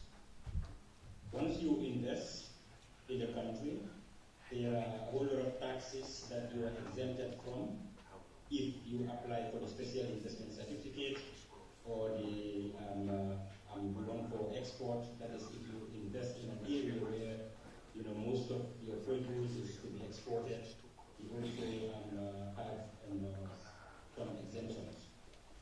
So as you can see, 27% is the for all companies is 27%. That's what they charge for corporate tax. Municipal tax is within 15%. Income from non-traditional export, I couldn't get the figure, but hotels 27%, financial institutions and the like. Also, we have some tax exemptions for them. The tax holidays for agriculture, as you can see, horticulture producers are exempted. Tree cropping, they're paying $5,000 per year. Cattle ranching, $5,000 per year. Fish farming and poultry and cash crops also pay $5,000 per year. That's basically the tax for most of those things. And also, this one is a mistake. Real estate developers, there is no exemption for them. I think this is an error. And also microfinance banks. And general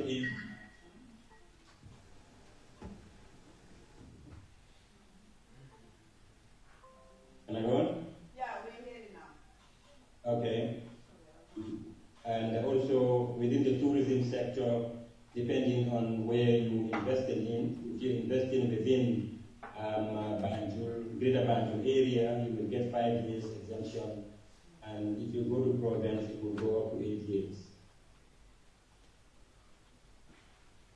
And manufacturing, processing, crops, fish, they also, you will get incentives from 5 to 8 years depending on where the investment is taking place. After the initial 5 years tax holiday period, agro-processing enterprises, local raw material, as well as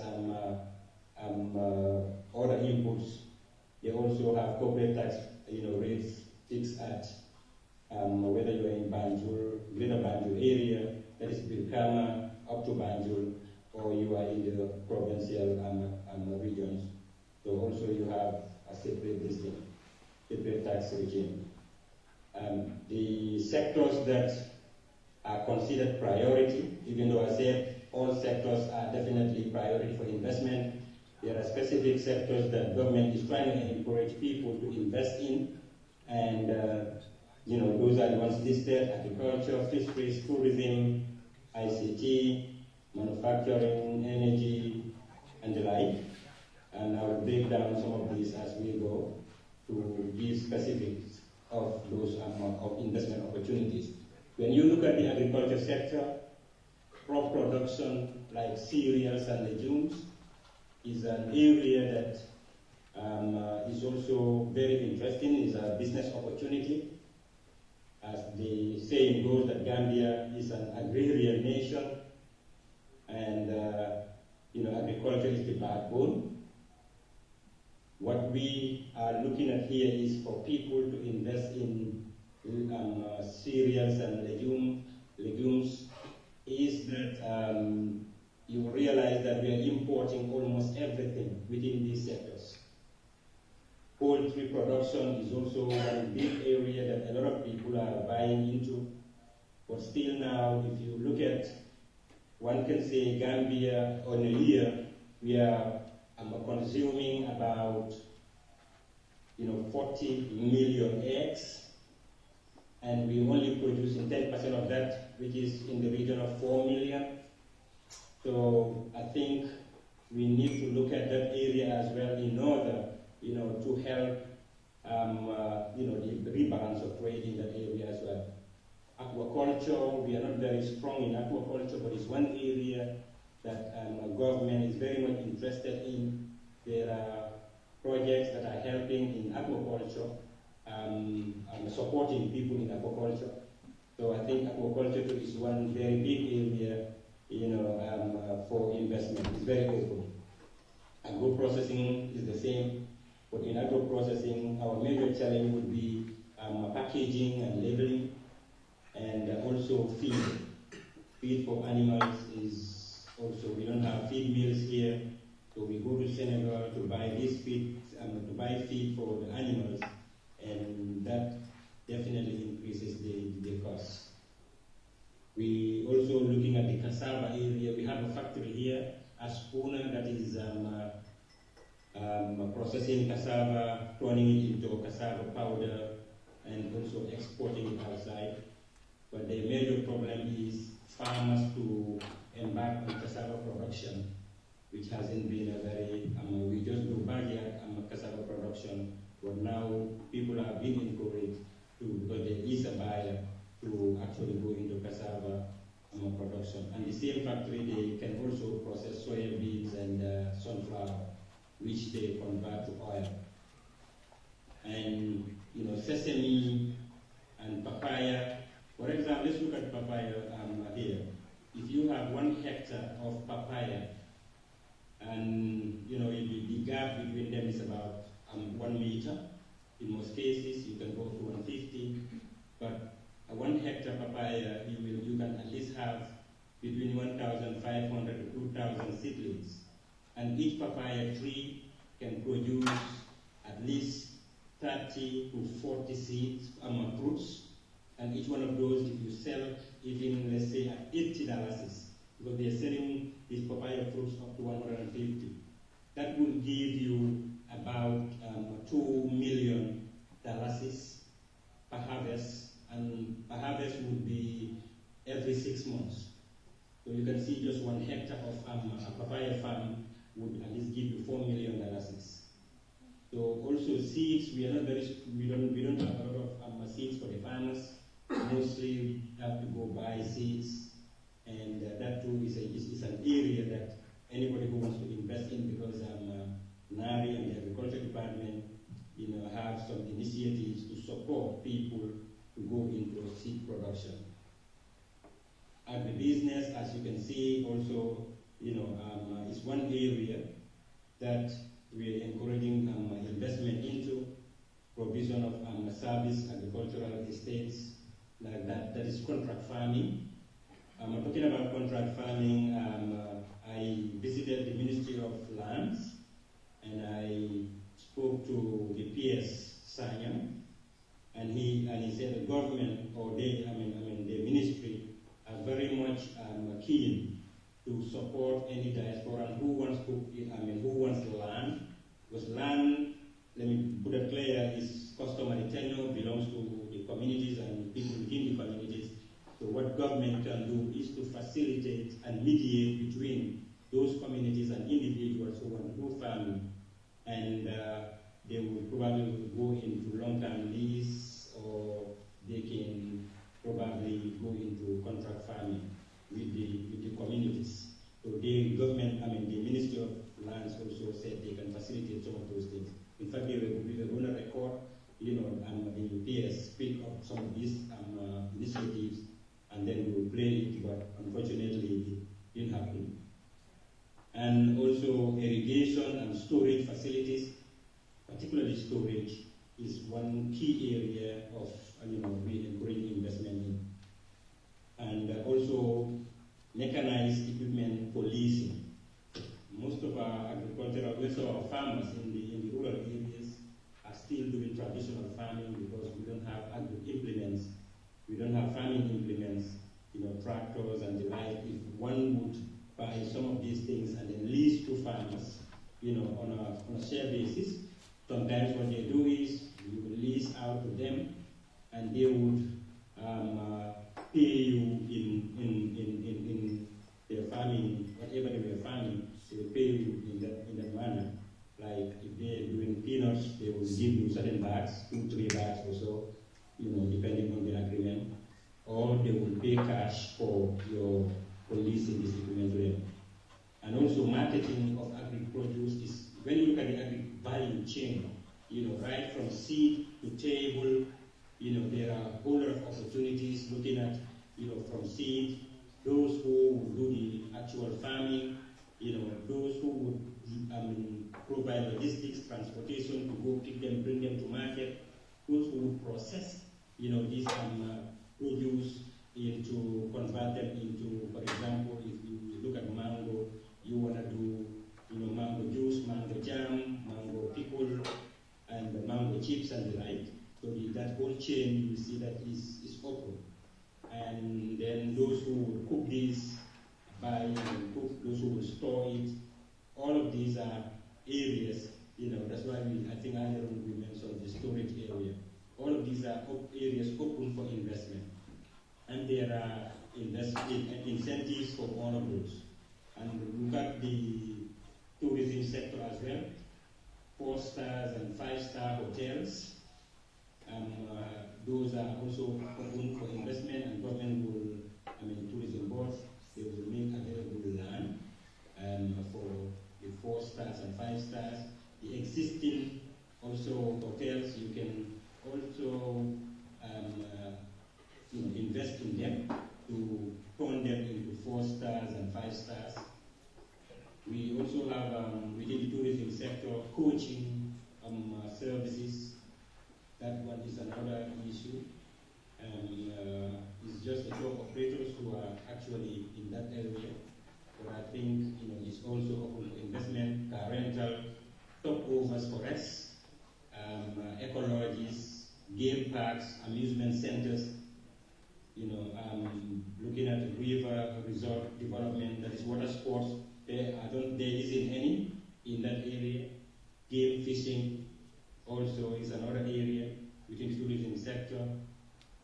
event facilities, adventure and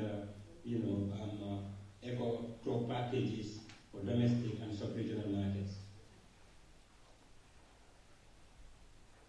So you can see also within the ICT sector, those who are within the technology domain, there is a whole lot of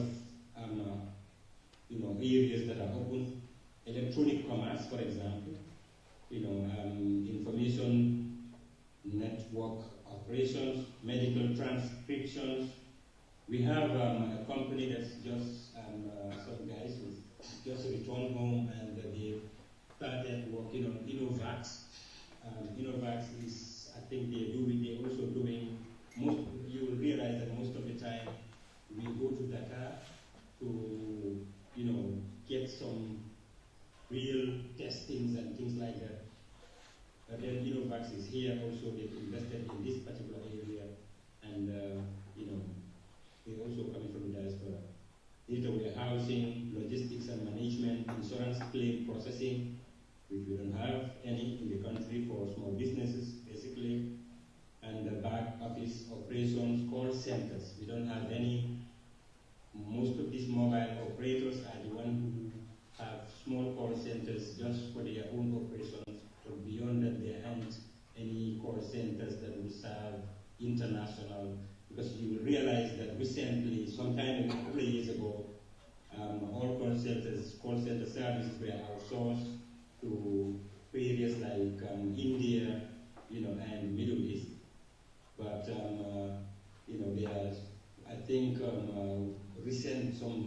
few years ago as well, the charges they're becoming very high, and most people were coming down to our area because a few investors came here they wanted to set up call centers, looking for partners to set this up with in the Gambia.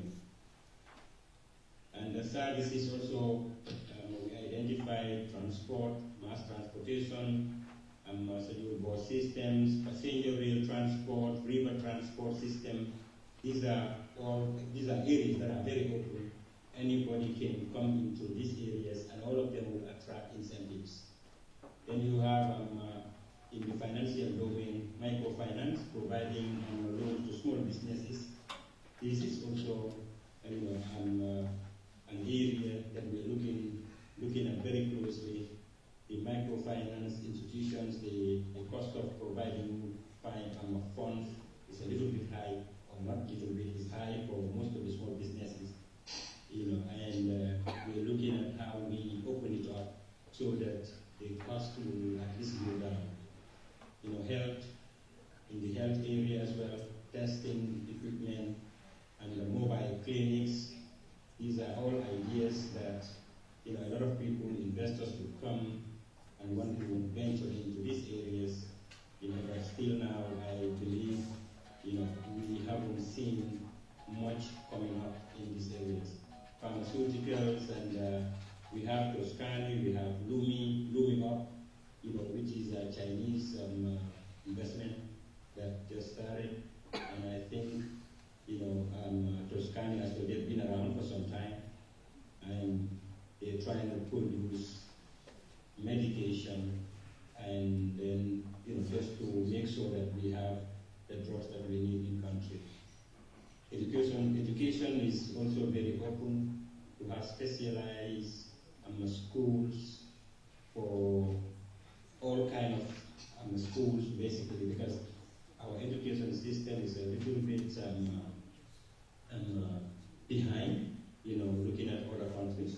And I think it's an open, and there is a whole lot of money in education, honestly.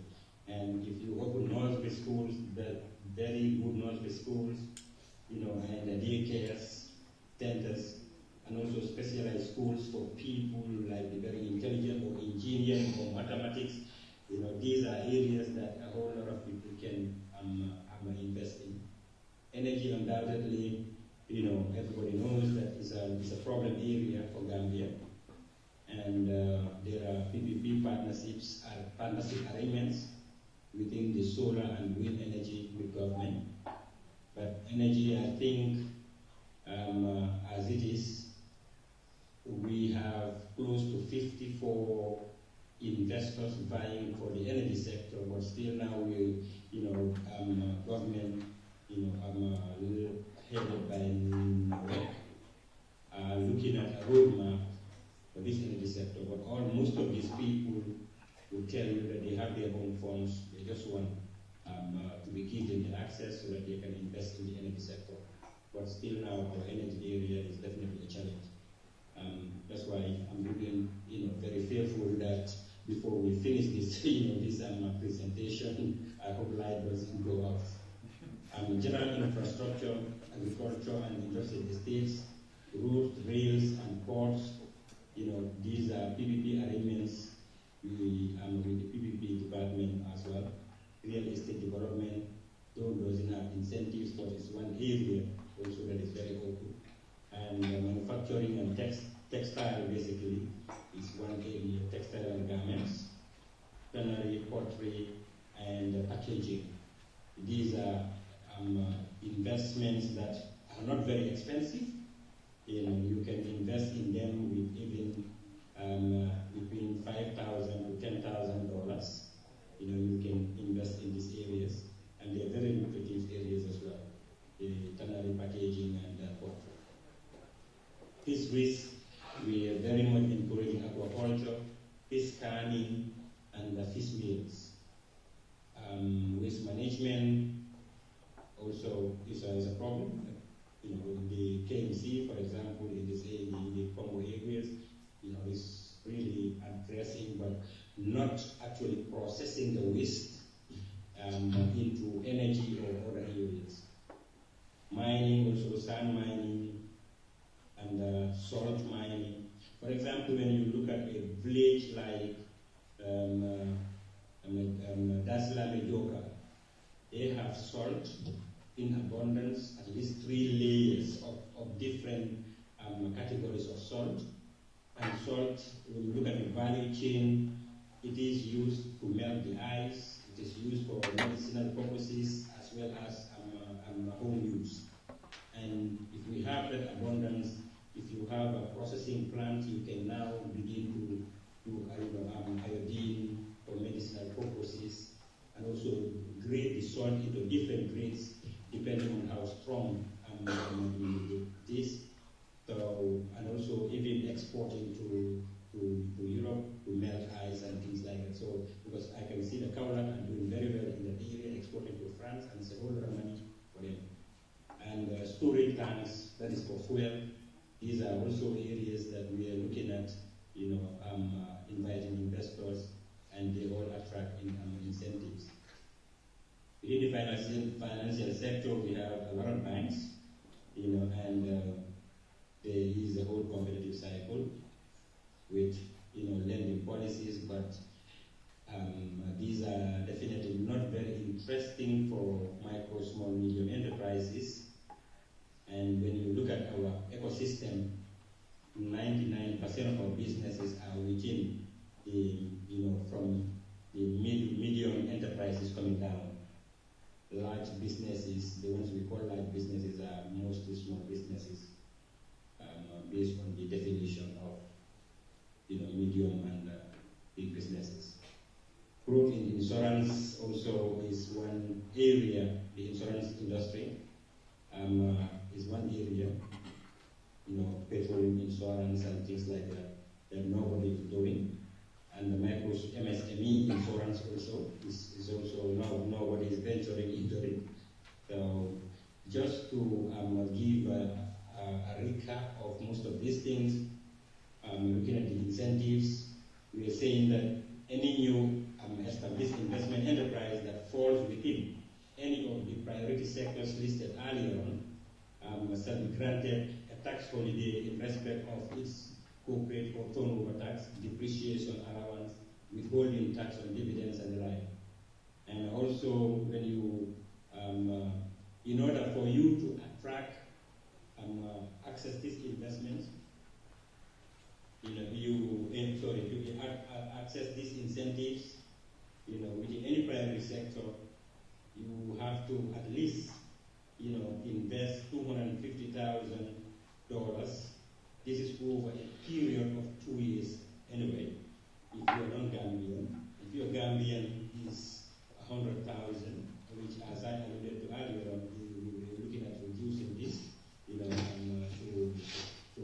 50,000.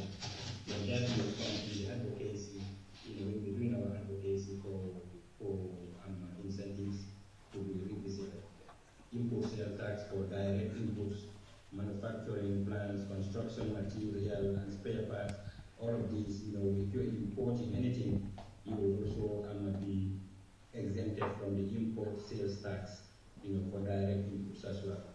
And the raw materials and intermediate inputs also you will be exempted from providing the tax from the ports as well. An existing investor who's invested in a priority sector, at the end of the investment, if you are expanding, you can also attract an additional 3 years of investment of tax holidays as well. So there are a whole lot of incentives for businesses or for people who are investing in the Gambia. And in the case of priority sectors, also if you're investing within the Greater Banjul area, you will get like 5 years tax exemption. But if you move outside of Brikama,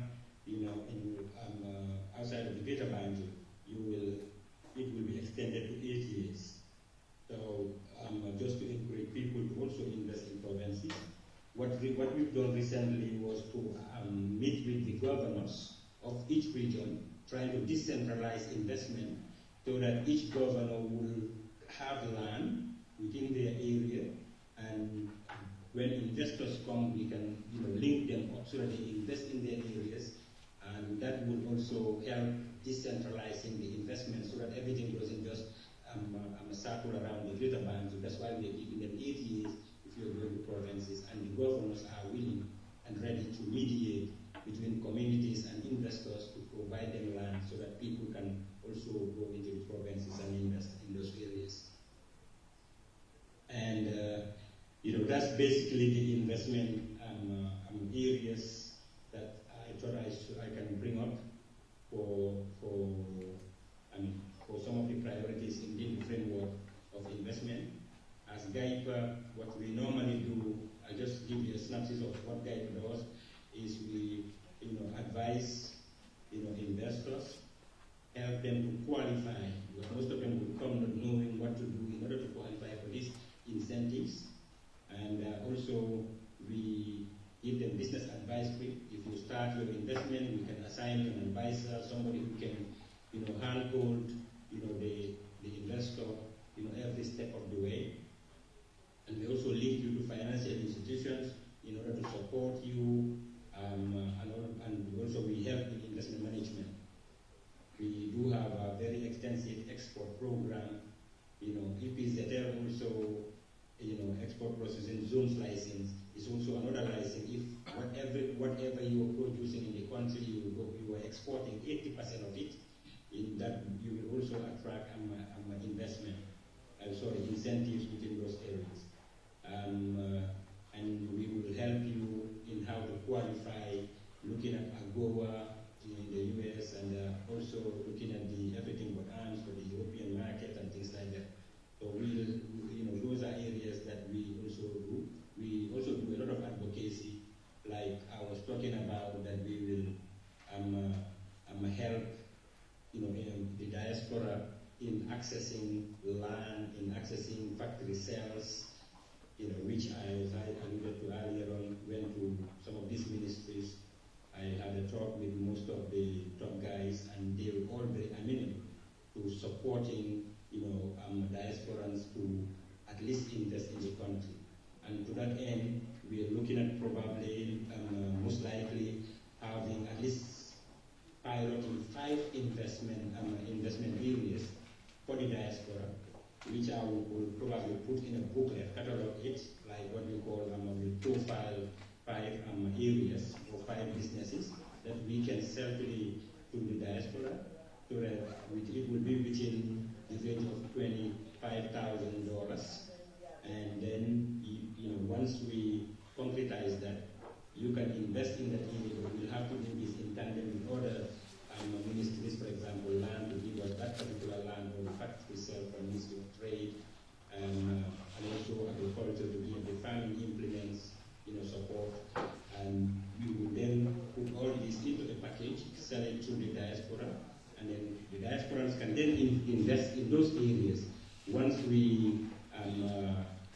get that done maybe for 5 pilot projects, that it can become a diaspora project where we will continue from there going forward.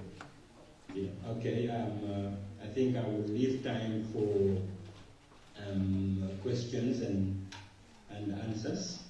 You know, I would stop at this point, and I thank you very much, you know, for the opportunity.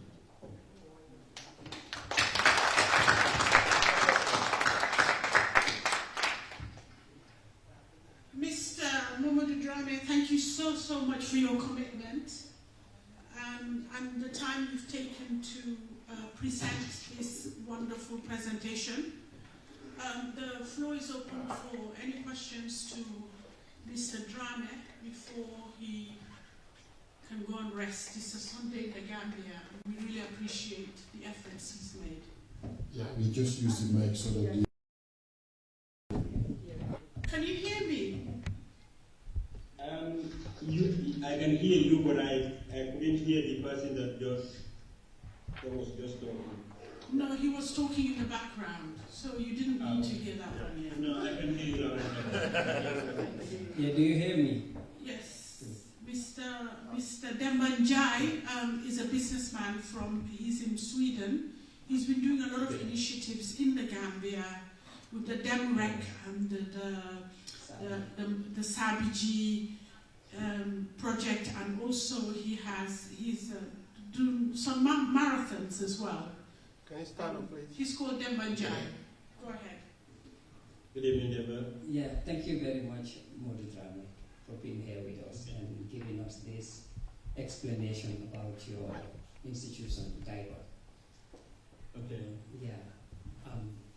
I have never believed in Gaiba because I have my own experience, but that we can put aside. But thank you for the brilliant explanation you have gave us. So it's like another new page that we can open. But it's breaking. Are you hear me now?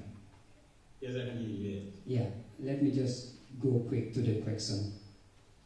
The presentation that you have done now, do you have it online or do you have it just for at your office or yeah? Okay. Do you have it online so people can just easily go and check it for themselves? Absolutely, yes. I can do that, yes. Okay, are you going to put it online or are you going to send it? On the Gaipa website. Okay. Thank you. Yes, I'll put it on the Gaipa website and then you can access it from there. Mr. Hassan Jai. I can also send it to individuals. If you just send me your email address, I can forward the presentation to you. Okay, thank you so much. The next person who has a question, Mr. Drame, is Mr. Hassan Jai.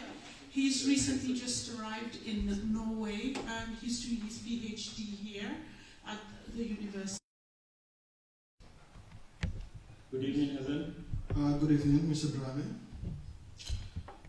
Thank you for the good presentation. I have 2 issues to ask.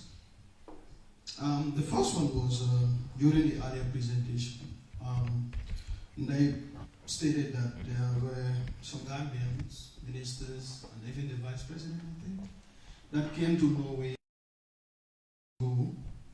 on business opportunities. They had series of bilateral meetings with agencies and other business community. I don't know, do you have any update on that? And if yes, can you please tell us what has happened since the visit? Yeah. Let me get the question. You mean some guys came from Norway to Gambia? Okay, so let me repeat. According to Diaspora in her opening statement, the vice president and some ministers, including the Minister of Trade and Industry, visited Norway, where they had bilaterals with government officials. They also held meetings with the business community, and they also had engagement with other partners.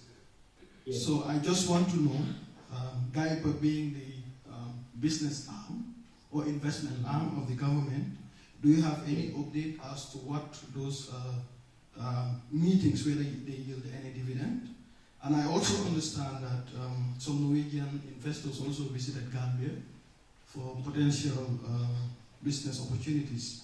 If you have anything to say about that, I'll be glad. And I'll wrap up with the last point.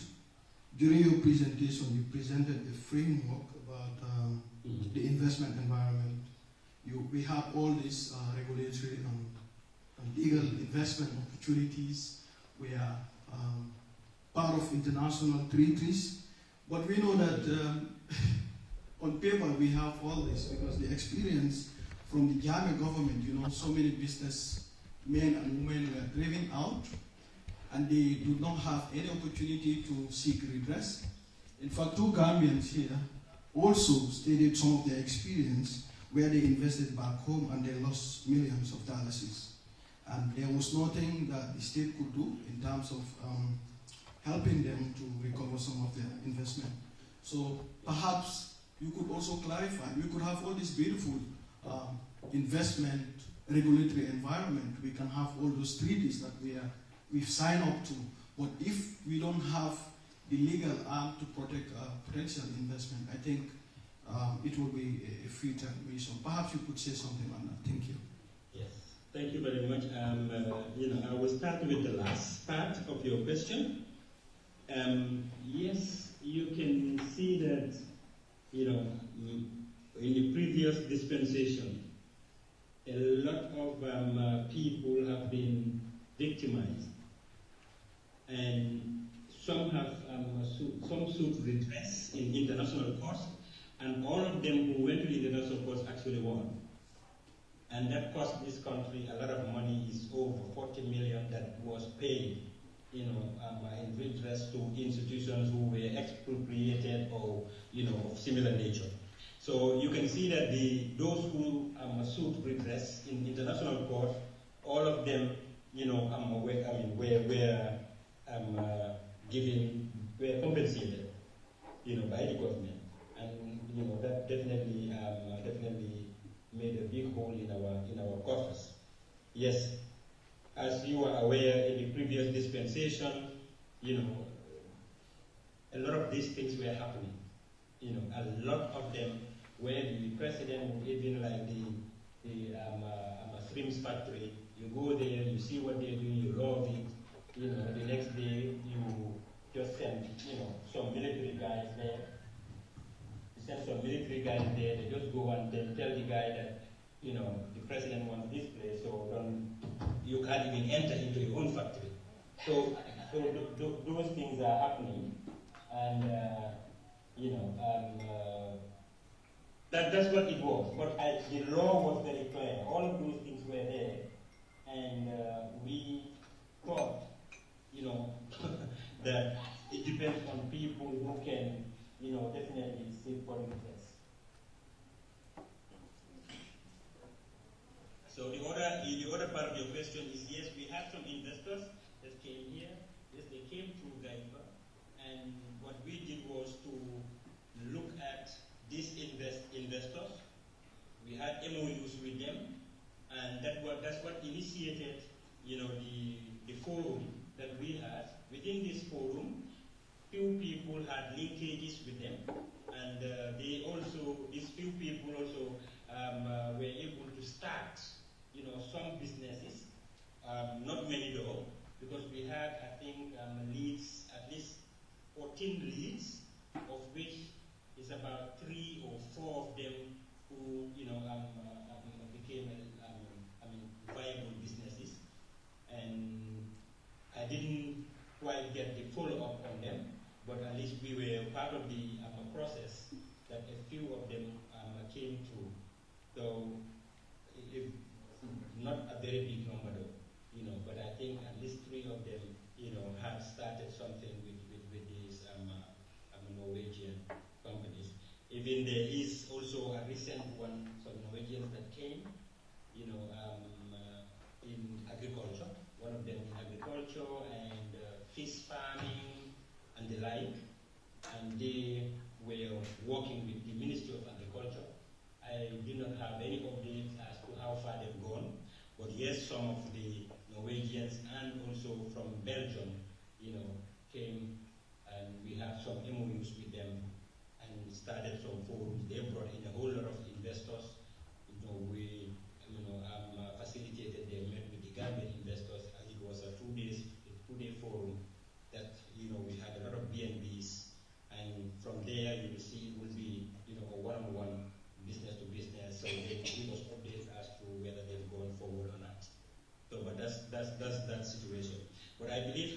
at this point in time what happened before. I don't think, and I don't foresee it happening again. People's investment being expropriated, just like that, and whoever did the expropriation gets away with it. That's not going to happen anymore because there are enough protection within the courts. There is even in 2005, this small business court, was instituted. You have the international accords. We are signatories to all of these. We've been signatory to them all along, but just that they were all ignored. And I think the law definitely protects foreign investors and investors in general. It's just that people need to know, what protection there is, so that they can, ignite it and then follow through for their own interests. Thank you. Thank you.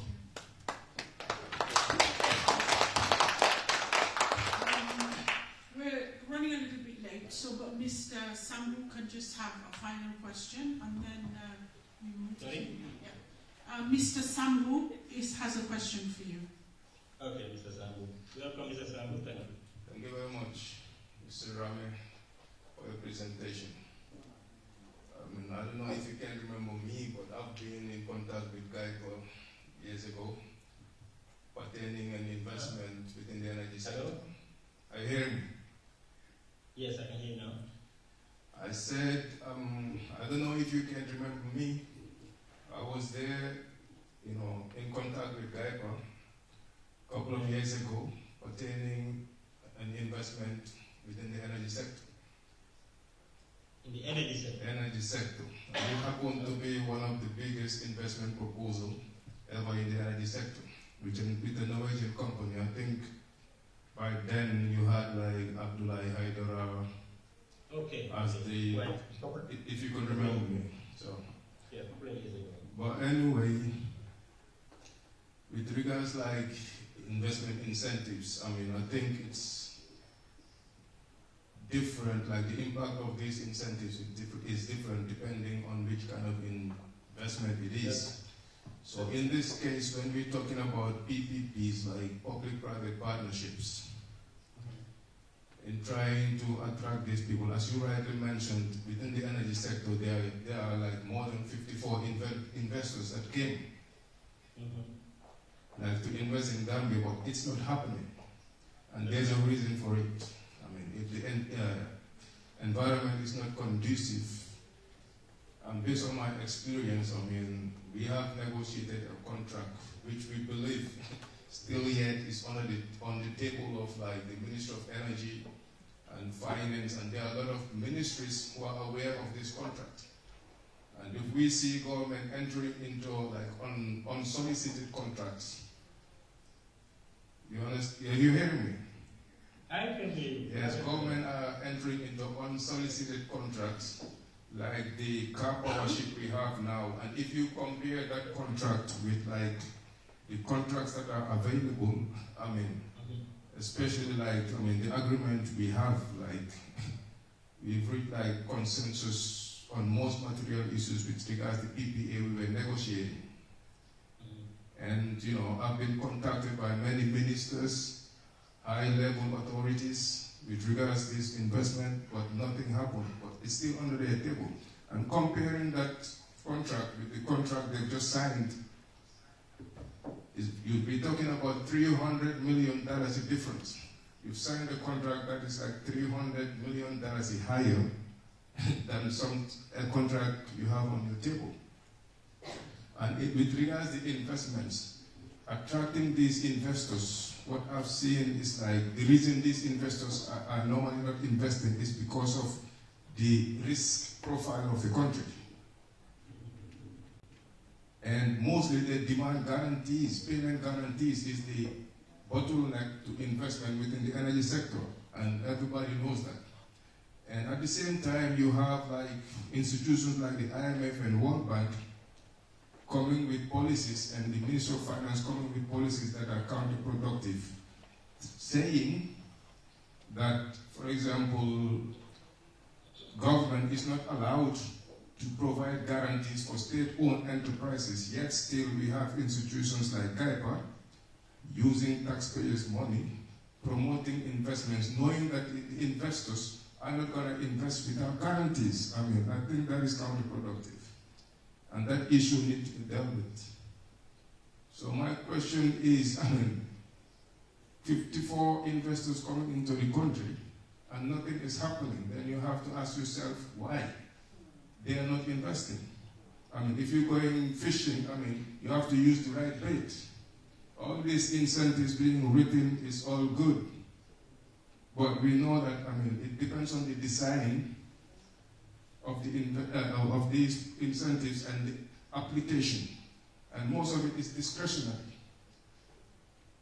These are the reasons why investors are not investing in Gambia, because it's always about the risk profile of the country. Investors look at the risk matrix and how these are allocated and have to mitigate. But I'll call it shut here. So what I just want to know is that the question is, from your perspective, why do you think all these investors coming into the Gambia are not investing? Thank you, Mr. Sanders. Firstly, let me not speak like a government. Let me just be myself here. The first thing is I will tell you, in my view, we've got a lot of things wrong. Because investment, in this country, when you attract an investor, or when an investor comes into the country, GAIPA are trained or have trained personnel in, handling investors, customer service and all those things. But once you move these investors into another sector, which is, for example, the electricity, for example, who are more technical people, they don't have that, impetus to provide that investor with the cushion, for them not to, where they fall, they will not hurt themselves. So these are one of the things that I just thought one would address here. If we had that, and if an investor, for example, this is what's happening in other countries. If an investor comes into GAIPA, there should have been in GAIPA a one-stop shop where you have the expert from Nordic, who has authority to make decisions, who sits at the investment board, similarly with other institutions, so that when an investor comes in, everything is addressed here. You don't have to get out of this office without having a yes or a no. But what happens is when an investor comes, we facilitate. And once we tell you all the incentives and everything, we send you to NAVEC. When you go to NAVEC, they have a different, mentality of investment. Okay? Some are probably looking at, okay, if this investor comes, invest in this, and then this particular area is hiked off and moved away, is that going to affect my job? This is my thinking.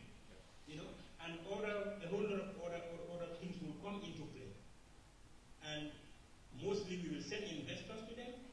They won't even meet the senior, the top brow of the office. They will just be there, hey, these investors, there are too many. They will just meet, some junior guys who probably cannot help them in any way.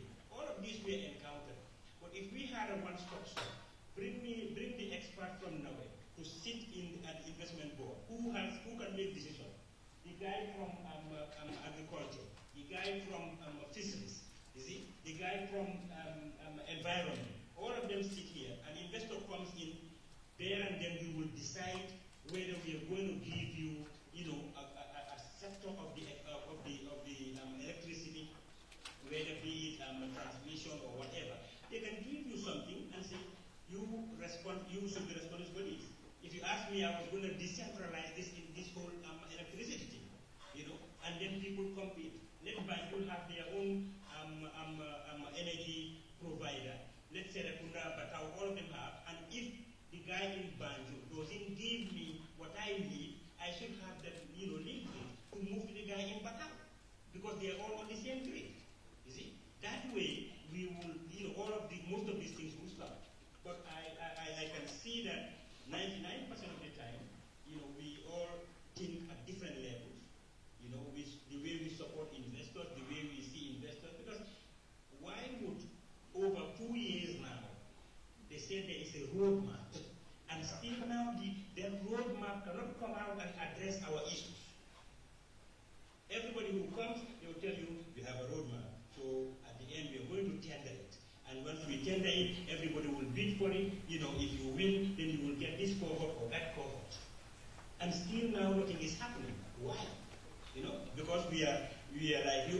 like you alluded to, we are comforted by car power, which is very expensive, for the ordinary Gambian, and it's still here. It was supposed to be here for a period. For whatever reason, it's still here.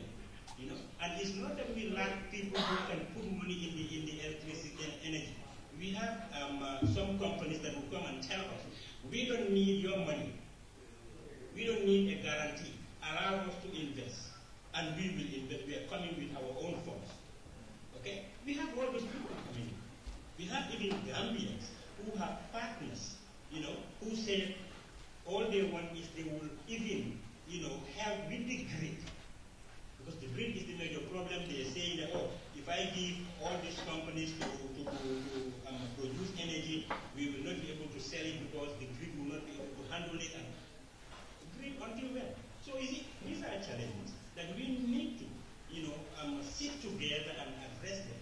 But since every institution is working independent of the other, everybody, have their own republic, the Republic of Nordic, the Republic of Diaspora, the Republic of wherever.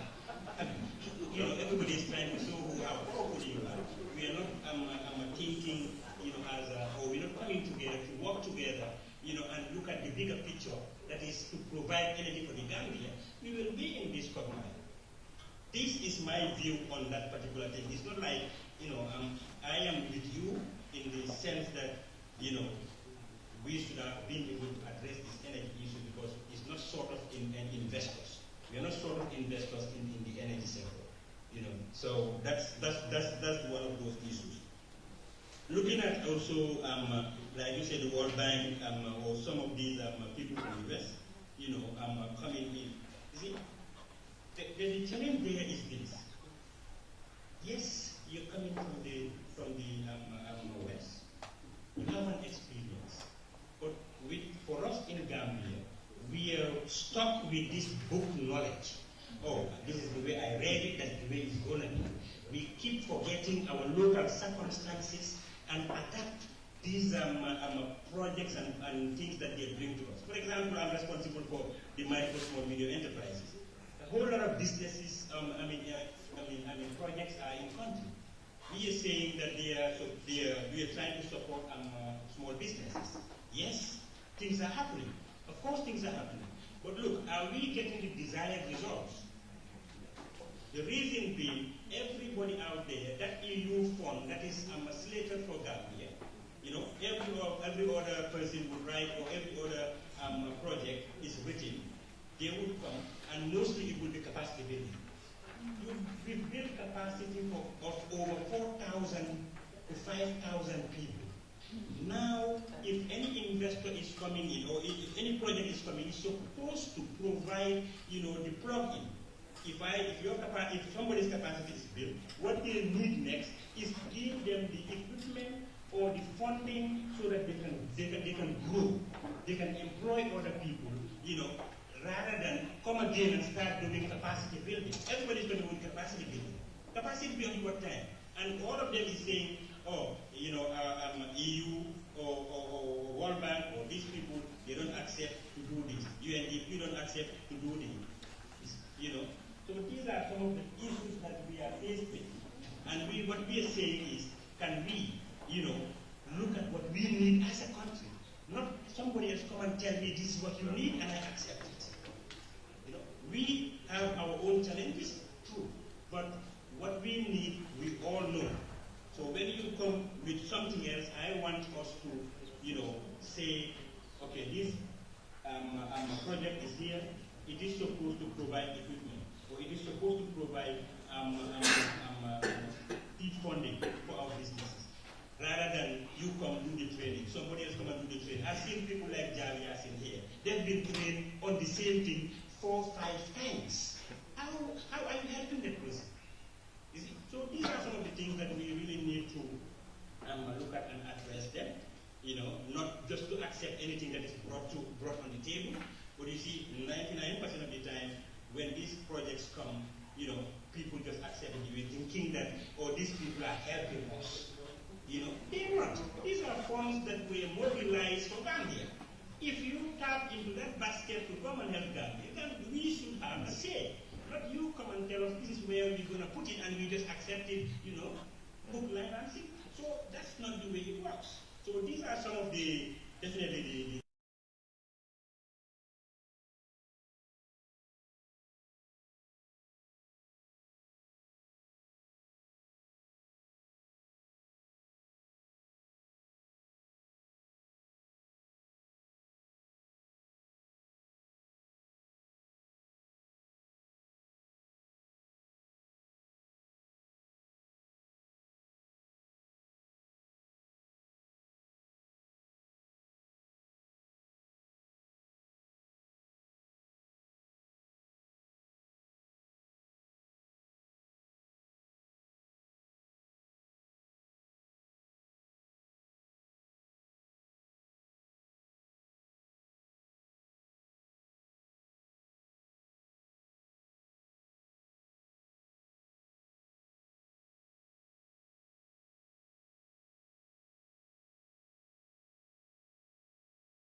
the Inter-African Committee, Gambia House, Mamos Media, and all of our guests and participants here at the forum.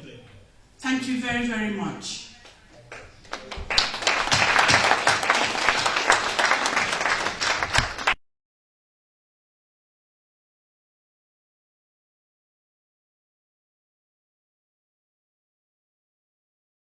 Refreshments there. So people can take refreshments while Brother Jibu can do a cultural event here, a little bit of mingling, and then we do the final part of the program. It's a Sunday, and then everybody can go. People are tired. Thank you. So let's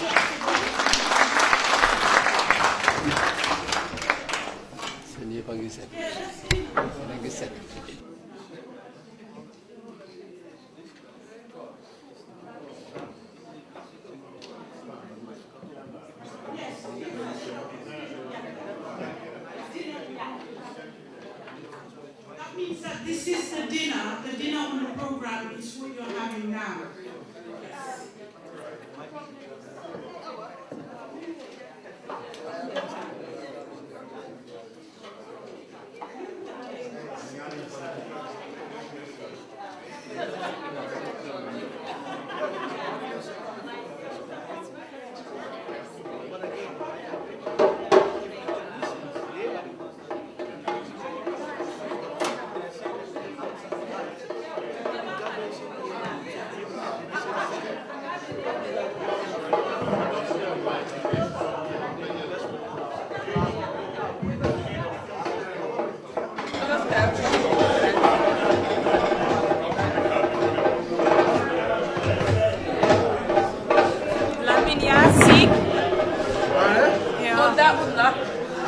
Ja. Vad gör du skriker? Jag var skriker. Utlösta skrik.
li fi gars yi wax yëpp mooy Ismaïla ak kii nga xam ne mooy suñu naataango di sëñ Fall di Esa li ñu fi wax yëpp daw na yaram Gambie nag ñoo ko bokk ñetti mbootaay la ku ci nekk couleuram ku nekk ak aadaam ñu mbooloo loolu mooy nga xam ne mooy jàmmi réew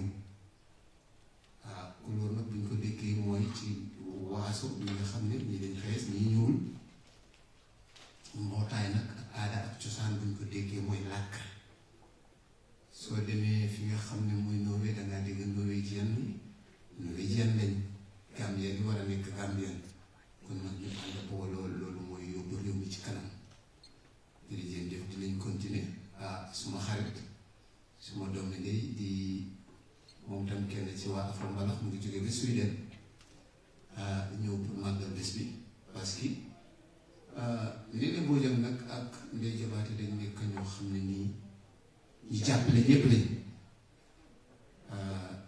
Gambia House nekkuñ fi rek di jàppale seen own interest dañ fi nekk di jàppale ñëpp jàppale nañ ba jàppale artistes yi kon nag seen liggéey rafet naa li leen day di leen faar ak coono ñu ngi leen a gërëm di leen sant yal na leen yàlla defal jàmm réewi Gambie moom lañ am moom lañ gis moo tax ñu ñëw fi pour am dara pour delluwaat ci réew mi yal na réew mi jàmm sax fa yal na fa yàlla saxal jàmm yal na fa yàlla saxal juboo yal na fa yàlla saxal bennoo yàlla musal ñu si musiba balaa ak lépp luy lor doomi aadama yal na ñu ko yàlla musal ci réew Gambie ak li ko wër ak yeneen réew yëpp yàlla def fa jàmm ci daraja yonent bi ci doole laa ilaha illa anta subhanaka inni kuntu mina zalimin doole yaa xayyum bi rahmatika astarisu doole xul naa yaa naaru kuni bardan wa salaaman ala Ibrahima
Oh, you switch from here now. You move it there? And will you just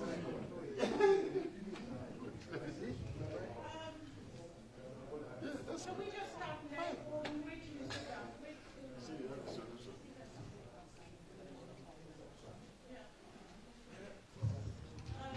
All the amazing people outside, we're starting up again. If Hassan, can you get me all the gentlemen and ladies outside? Thank you. So we start off.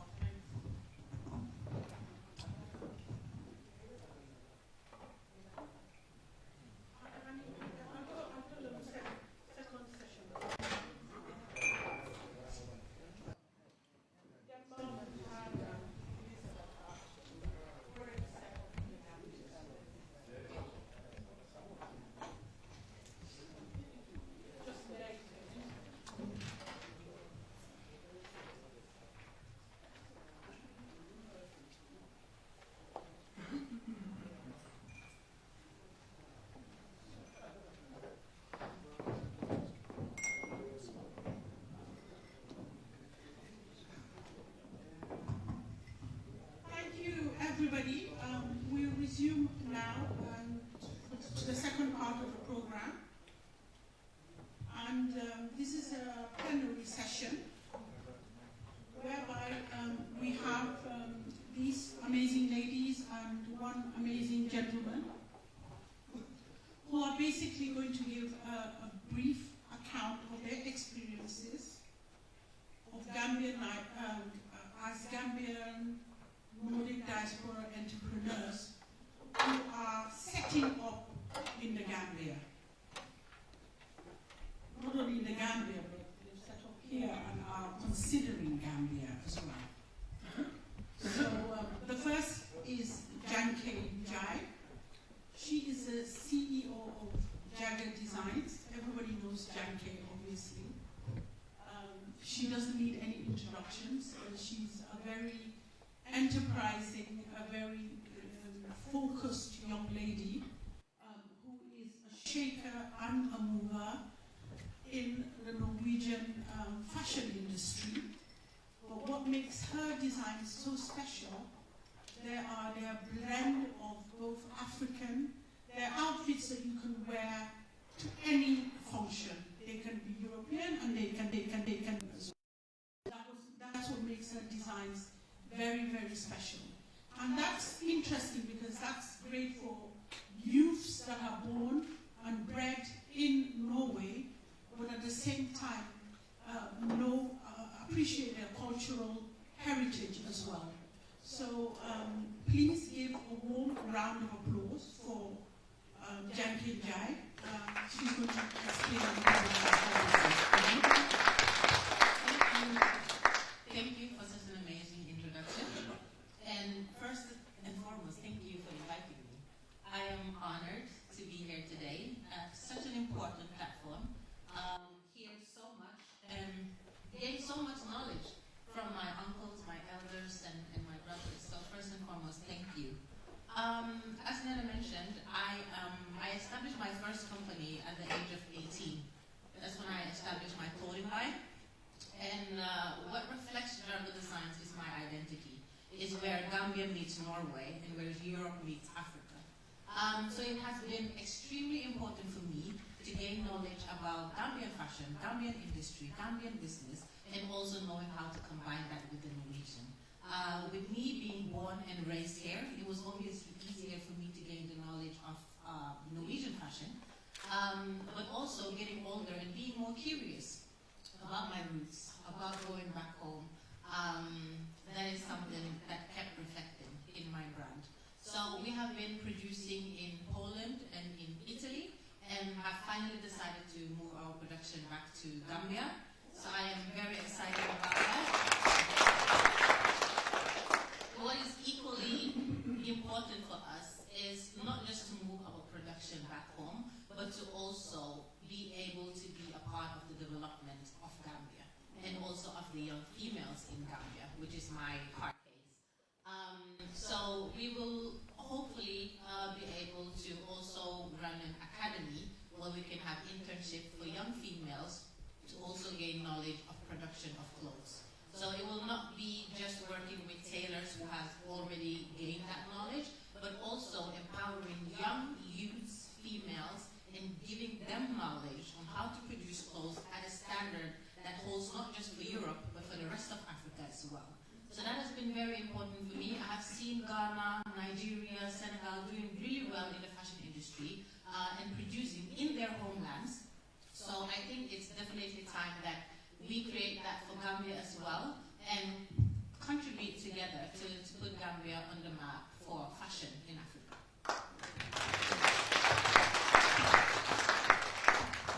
That's great. Thank you very much, Jackie. The second amazing lady is coming from Sweden. Constant Elmore. She is the CEO of Constance Natural Beauty Product. I don't know so much about the product, so this is going to be amazing to hear about it, because I'm going extremely natural at the moment. If anybody's noticed, my skin tone this is my real skin tone now. So every other color I've had has been many colors. So I think I'm going to really, really enjoy hearing Constance talk about her natural products. Good evening, ladies and gentlemen, and thank you so much for the invitation. I am really honored to be here this evening. I am the CEO of Constance Natural Beauty Products, which I started 6 years ago in Gambia, actually. I started making soaps, being motivated by my late grandma. She used to go to London to bring this soap called PS soap, which has been created or been made in 1790 to about 240 years ago. So we've been so much addicted to this soap. If you don't have it in the family, it's like we're out of stock. So I became so motivated, and then I was so curious to know why my late grandma used to allow us to use the soap PS. Why not any other soap from the Gambia? Why not Dettol soap? Why not olive soap at that time? So when they go to England, they bring stock that we can have for the whole year, like. And I was like, I want to know the ingredients. And I asked a friend that was going to London, can you do a research about this product, the PS soap? Most of my native people in the Gambia, the Akus, any home you go to, you smell the PS in them. So I said, I need the ingredients. Once I'm into flowering, we sell flowers and we do bouquet and all that at the house. So I was so much impressed when the lady came with the ingredients. And I said to my grandma, look, you have a farm and you do sesame, and you do oil, you do honey, you do all of that. I need to learn and go to the people that sells in the market. What ingredients do they use to make the service baby soda, the one from Saro. What are the ingredients? I want to make my own and been very improvised with that. So I got the ingredients and I create my own ingredients because we were doing honey at the time. We were producing honey at home. We don't eat sugar at home. We take honey because she has a farm. So I said I'm going to try and do something with this honey because I want my skin to glow at the age of 14. And I was doing that. And then when I go to school, they ask me, what are you using at this age? I've been suspended twice in school because they thought I was doing hairstyle. I said, I don't know what is even hairstyle in my house. I don't smell those things at home. So I said to them, this is what I do. And people have been curious and been asking me, you have a beautiful skin. Even in the taxis, in the vans going to Bangui, they would ask me, girl, what are you using on your skin? It's so glowing. I said, okay, these people are giving me more ideas to be more innovative with my products. So I started doing it and selling to my classmates in school on the ground. I was a class prefect. I was selling these products to some of them. And it was doing good for $2 at those time, 1993. And then I told my grandma, I started selling soap in classes. She said, you don't have to do that. Students don't sell in school. I said, okay. Then I would start taking pictures of them and show you their faces, how they look and how I look. So I got the camera, go into classes, taking pictures of my classmates. My seniors in high school, when they graduated, I would take pictures just to get the skin tone that I can change in the future. And it really went good for me. I was selling the pictures for $3 as well. So I was getting money from them, and I was getting money to make sure that I get the soap done and start selling it. So I was very, very, very much impressed with the results I got, and I was giving them as a birthday present. For example, if you have a birthday, what I could give to you as a student those days was a bunch of roses and some of my natural homemade black soap that I give to my classmates. Those who have birthdays, they were really happy and they were always rushing for my products. So I stopped buying things that people give to me. Instead, I take my own things, my own soap, and it was really good. I came to Europe a few years ago, and people asking me, Gambians asking me when they meet me in programs, what are you using on your skin? I said, another good idea here. It's coming again. So I decided to say, I'm going to do the soaps again. This time I go to Africa every year, bring my honey from the farm, and then bring some products that I know I can use home in Sweden here that I don't have here, like the Wonjo. I use Wonjo to do my soaps and my scrubs. It was going good for me. And then I had to go through channels, different channels in Sweden. The moment they know you're doing this, they're going to report you. So I said, I'm not going to do any black stuff here. I'm going to go legal and ask questions. What are the things I do? And they have been very helpful in the last few weeks we met and we spoke. She gave me so many ideas. I decided to walk into the tax office. I said, you know what? I want to register my business. Whatever it costs, God is going to help me get that money to register it because I want to go worldwide with these products. So I started making my soaps. As you all can see on the table there, I have my homemade black soaps. I have the scrubs I make with lime and lemon. I have the carrot. I have the organ oil as well that I get from Morocco. With the diungalam, that's the shea butter from Gambia. These are all stuffs that I make at home. I use coffee, pound them, get them into powder, get the plantain leaves, make them into look black with the soap. Because I've been to Ghana, I've stayed in Ghana before, so I know how the Ghanaians make their black soap. So I use those initiatives and do those things you see there. The oils are really good. So those of us in Europe here, it's winter time. And all these products you see right here, they're good for the skin. They make your skin glow. It's full of, they're all natural. They're all homemade. They're not chemicals in them. It's going to make your skin radiate and it's going to help you so much. So I advise everybody before you go home, buy one of those products. And make your skin glow. So that's how I'm doing. Hopefully, I started sending them. People used to do their orders. So I'm doing all over international. So it's really good. When I go to Gambia, I've set up the business in Gambia, but it's really in Senegal. And my clients in Dakar are doing very well with it and they're happy with my products. I hope you guys will grow your families in Gambia. I'll be supplying few supermarkets, few areas that can buy homemade. Let's support our own. Let's not go out. Let's support what is we have in the home. Let us not just jump in from one area to the other. Use what we have. I am glowing. I'm not using any chemicals on my skin. These are the products I've been using since I've been young. And they're really good for me. It neutralizes my skin. It makes my skin light. It makes my skin moisturized and all that. So you get those things before you leave tonight. Thank you very much.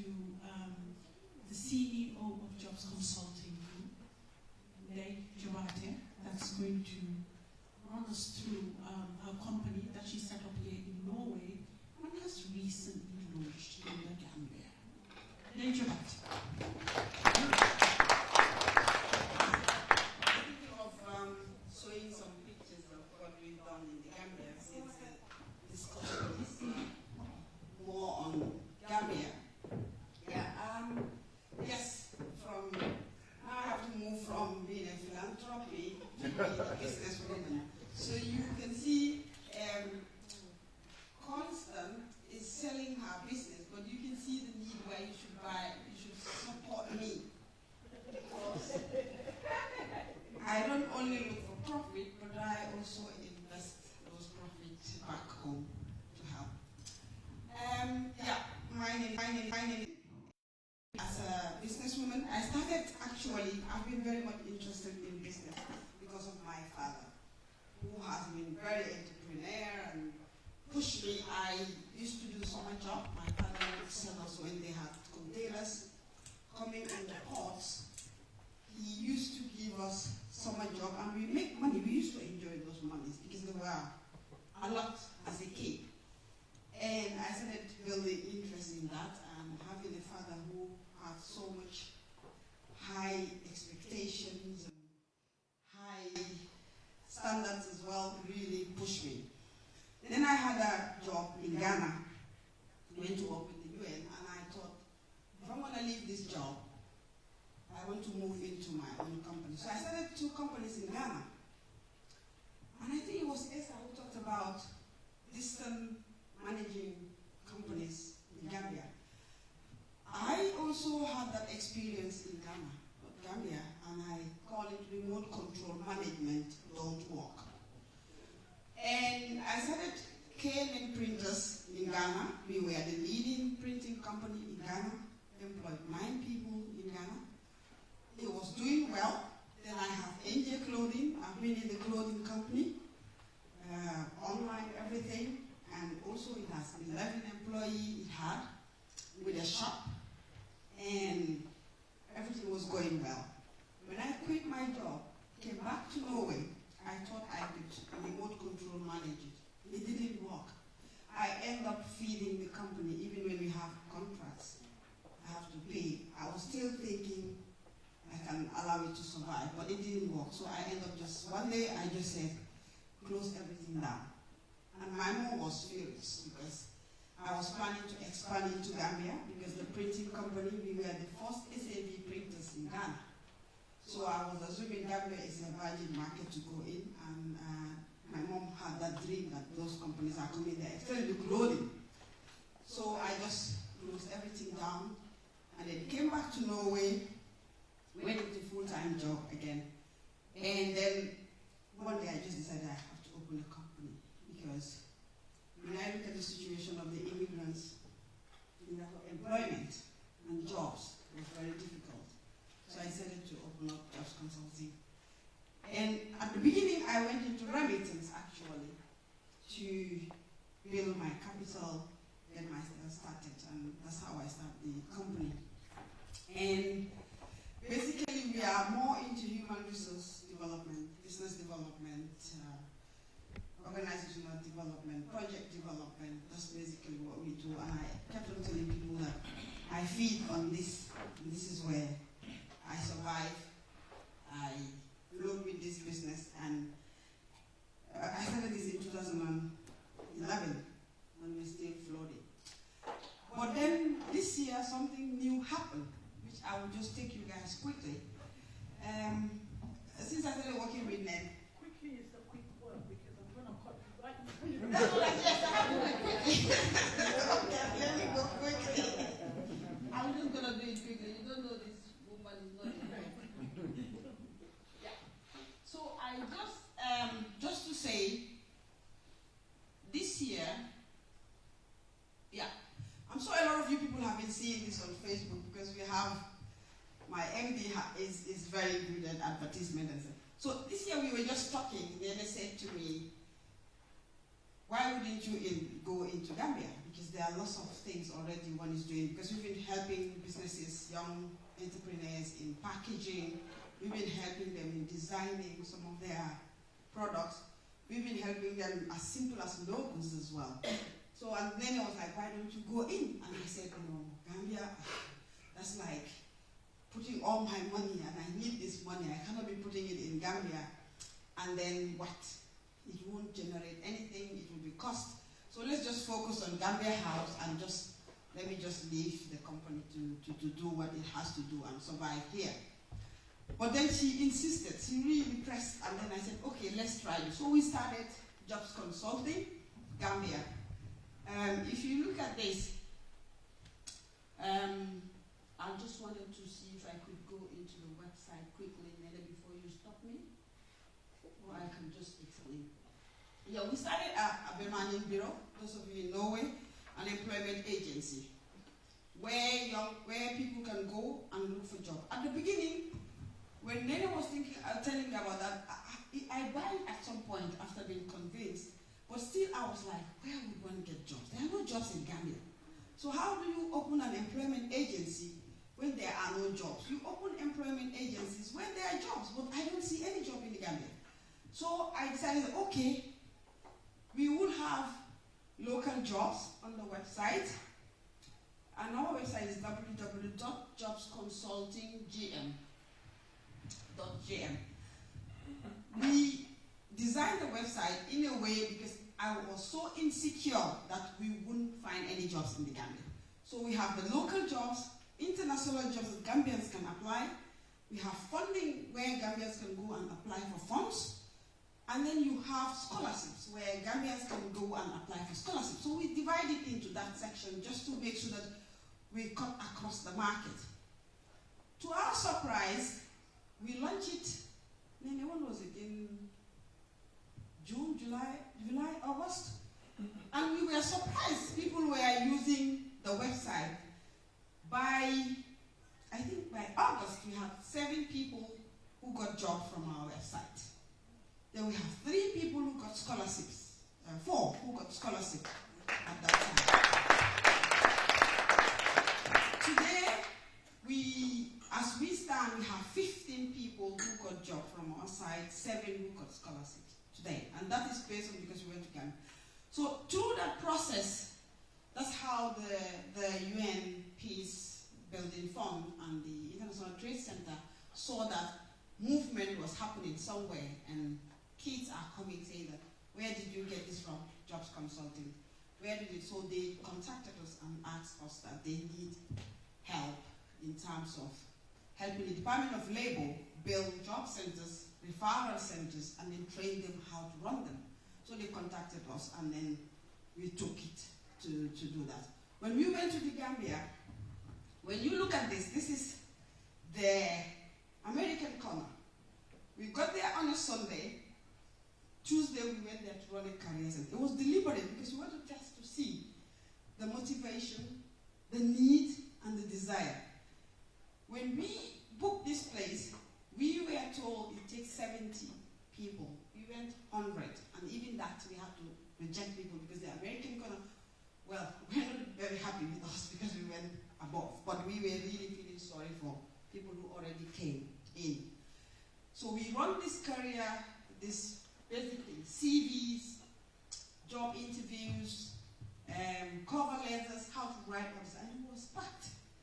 Then, just to run you something, we arrived at the department. This is the Department of Labor. This is the first day we checked in. We got there and we were taken by the UN people to introduce us to the department. That's the commissioner, that's one of our staff, and the 2 of us. When we got there and they introduced us as consultants, the first thing we were told, they thought they were expecting white people. Just to show the importance of the diaspora. And then we were like, huh? So we kept quiet. Then they said, are you Gambians? We said, yeah, from Tampasanjan. So we are Gambians. And just to show the mindset, they used to seeing consultants who are white people. So for them to see Gambians coming in as consultants was something new. So we started working with them because our job is to revamp this whole place. So you can see the first day we went into different discussions, meetings to understand the situation. At first, in fact, this is another important thing about being a consultant, because when you're a consultant, you're given specific things to do. And in those specific things, you have to deliver. When we got there, it could have been normal maybe if we were in probably Ghana or anywhere else, we just come and do and go. But this was different because this is our own country. We went there, assess, evaluate what we were asked to do. We felt certain things cannot hold. So we went back to the UN and have a meeting with them and said, what you want to do here is not sustainable. If we're going to do things, let's do it right. So we suggested that instead of having somebody sitting in this office helping people doing things, CV, and this is the office of the head of the Department of Labor. And that's one of the staff. And we said, that doesn't work because they have to deal with lots of issues. People are coming in and out with their issues. We need a place. So we went and asked the Department of Labor, the head, and the commissioner, and said, do you have an empty room that we can turn into a job center? Because we are not agreeing to these terms that we're giving. So we spoke with the UN and they said, well, we don't have money. We said, okay, if you agree with us, we can sort it out. So when they agreed that, okay, you can go ahead, but it's outside of your mandate, we said, okay, we don't mind, we have to do things right. So we went around asking for friends. Shiros gave us chairs, Realtek gave us tables, and then who else did we get? We went around asking people, and we got a full job center. Fully equipped job center packed there. So we called the UN and said, we got it done. This is the room was given to us for renovation. This is the room we are now renovating. And you can just imagine this is an office at the Department of Labor. So I always tell people that, yes, we talk about leaders, yes, we talk about presidents, we talk about ministers, but this, you don't need any minister to tell you this is not okay. You don't need it. And this is the Department of Labor. So this is the room we are now renovating to turn into job center. And then what we do as well, we do mapping of the public and the private sector. We went visiting the private sectors, talking to them to understand what are the problems, what are the challenges, what are the issues, so that we understand how come we are seeing lots of jobs in the Gambia. We were surprised actually that there were lots of jobs. We were really surprised. How come nobody sees it? These young people don't see it. So they were telling us their challenges, and to our surprise, even the public sectors, they don't even know the Labor Department exists. What they know was the Employment Department exists at the Ministry of Trade, but not the Labor Department as a department sitting there. And they didn't even understand that it was dealing with employment as well. So that was the first myth we had to diffuse. And through this mapping is still on, because we're going from institution to institution, and then what we realized there is that a lot of people are so scared to give information because of the Jami style, so that also has been a challenge for that. Then we decided to say that the website has to change because it's not functioning, it's not working. And then we have to rebrand it and redesign. So we did all the design of the website, and this is how it's going to look. The aim is to make sure that all government jobs and hopefully private sector would be put up here, so that everybody can go in here to apply, reducing this whole thing of who you know or I can't see the job. So we have been to PM, we have been to many of these institutions and have discussion to talk to them about this thing that is coming. Now the Department of Information, they are working on this because we wanted to host it in Norway for accessibility, easy internet access, but of course the laws of the government doesn't allow us. But so far we're going slowly. So by the end of hopefully the year, all these things will happen. Then we run a weekly career clinic.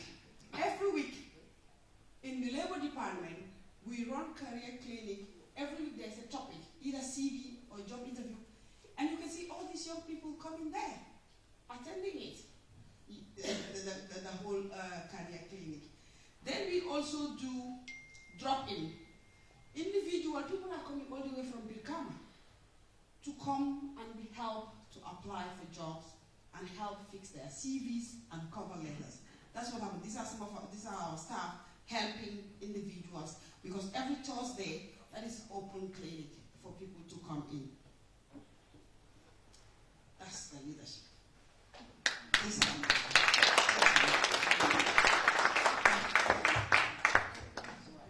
Well done,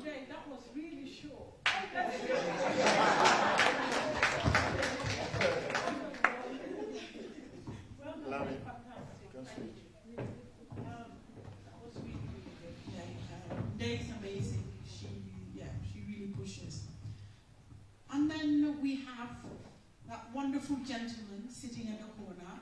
He's supposed to have been in another country, but I guess I'm such a lucky lady that you're here today. So, Mr. Sambu is also an entrepreneur.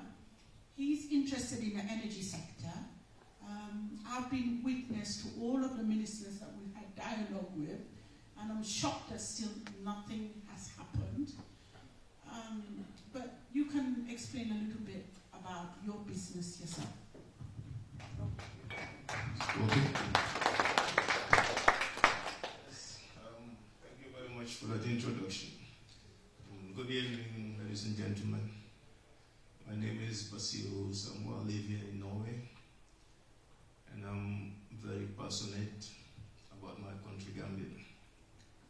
So,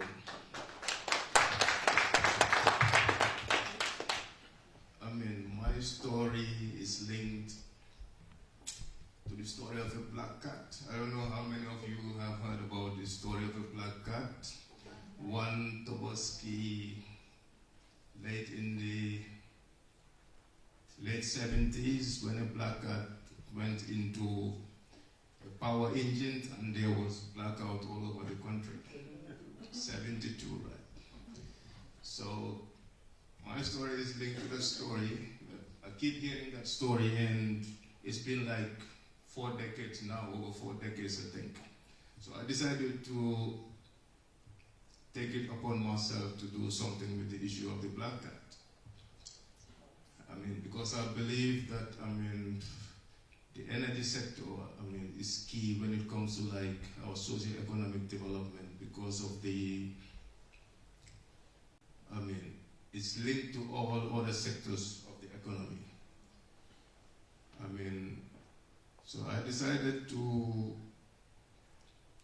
do some research within the energy sector and see, figure out opportunities as to how I can like contribute towards like solving that issue of the black cat, which is like, power shedding, which affects a lot of like investment sectors. All these investments we're talking about, I think, is affected by energy.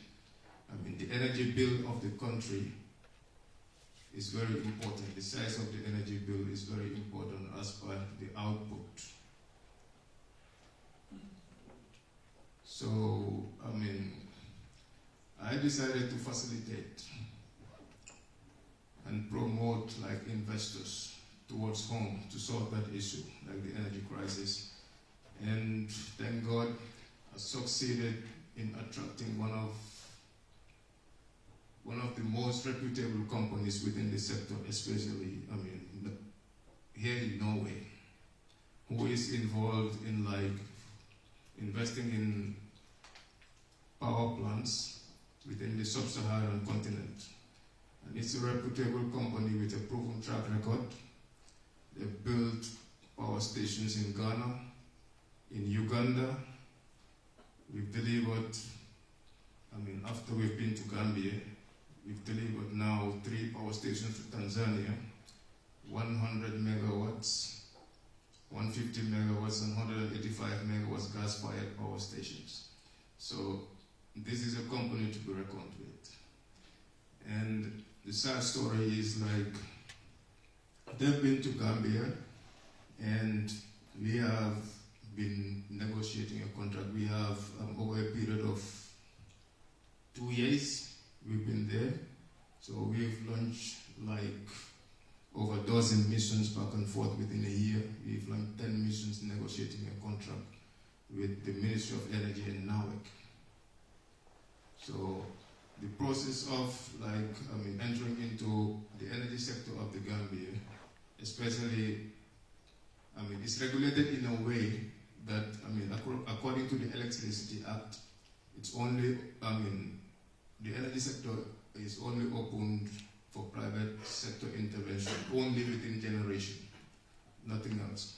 That's why when you come into the sector, you have to negotiate with NAWEC a power purchase agreement. That means you have to sell to NAWEC because they have the monopoly to sell to the consumers.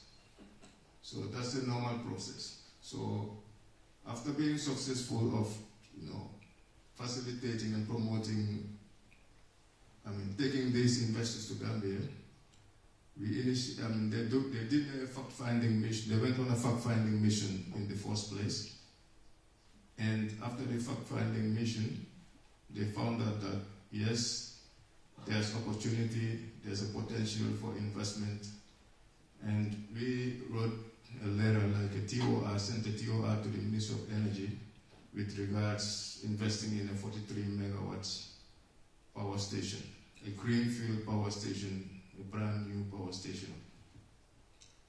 So we received a positive response from the Ministry of Energy, and they were ready to engage.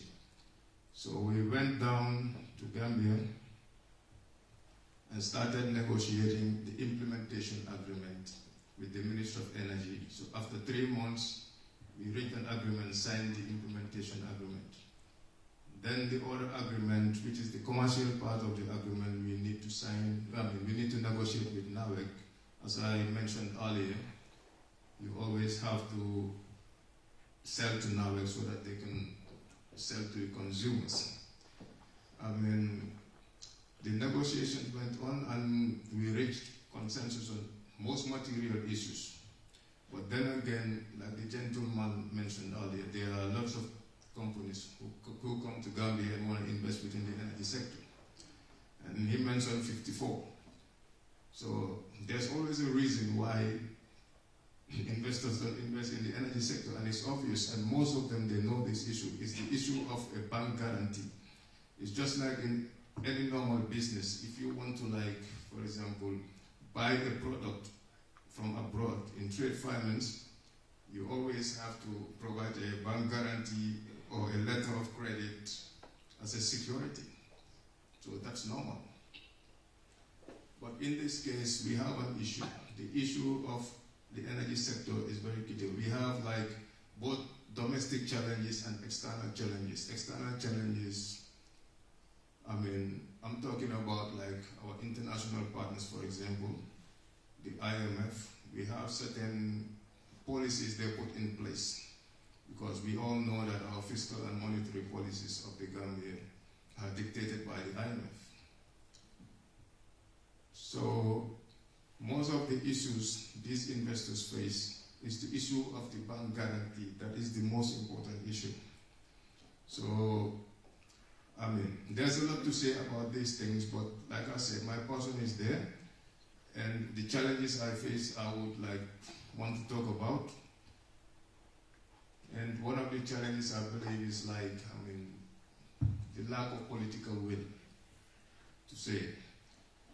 And corruption, we need to talk about it. It's not a nice thing, but we have to talk about it because, if I'm talking about my experience, I think we have the lack of capacity there. Because, the task force that's been set up, we've been negotiating, they're not up to task. Most of them have no experience in negotiating such deals because you're negotiating with experts who have 20, 30 years experience in negotiating such deals. So they would just pick up people from different ministries to different stakeholders. And at the end of the day, they'll be challenging even clauses that would benefit the country. You understand? So these are one of the issues we need to deal with. So, the experience is not pretty, and like I said, when you have, for example, within the investment, the incentives this guy has been talking about earlier, if it is done in a discretionary manner, because rules are not being followed. We have an investment policy, and we have a framework, and we have, for example, the Directorate of Public-Private Partnerships within the Ministry of Finance.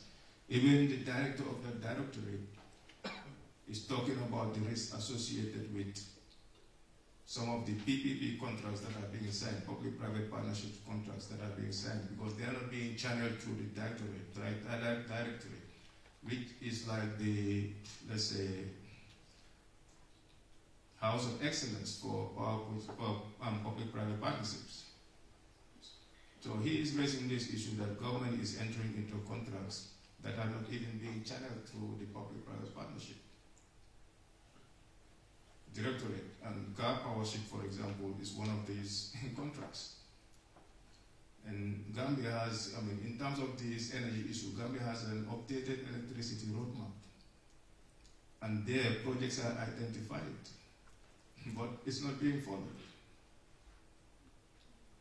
So, there are a lot of things, to take up, but as time doesn't allow us, I will just stop here.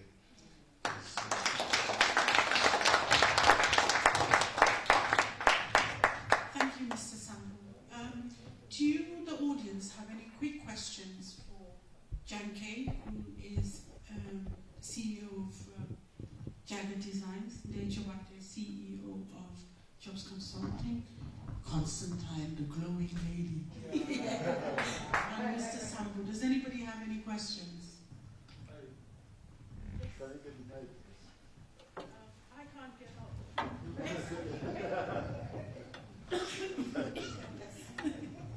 So thank you.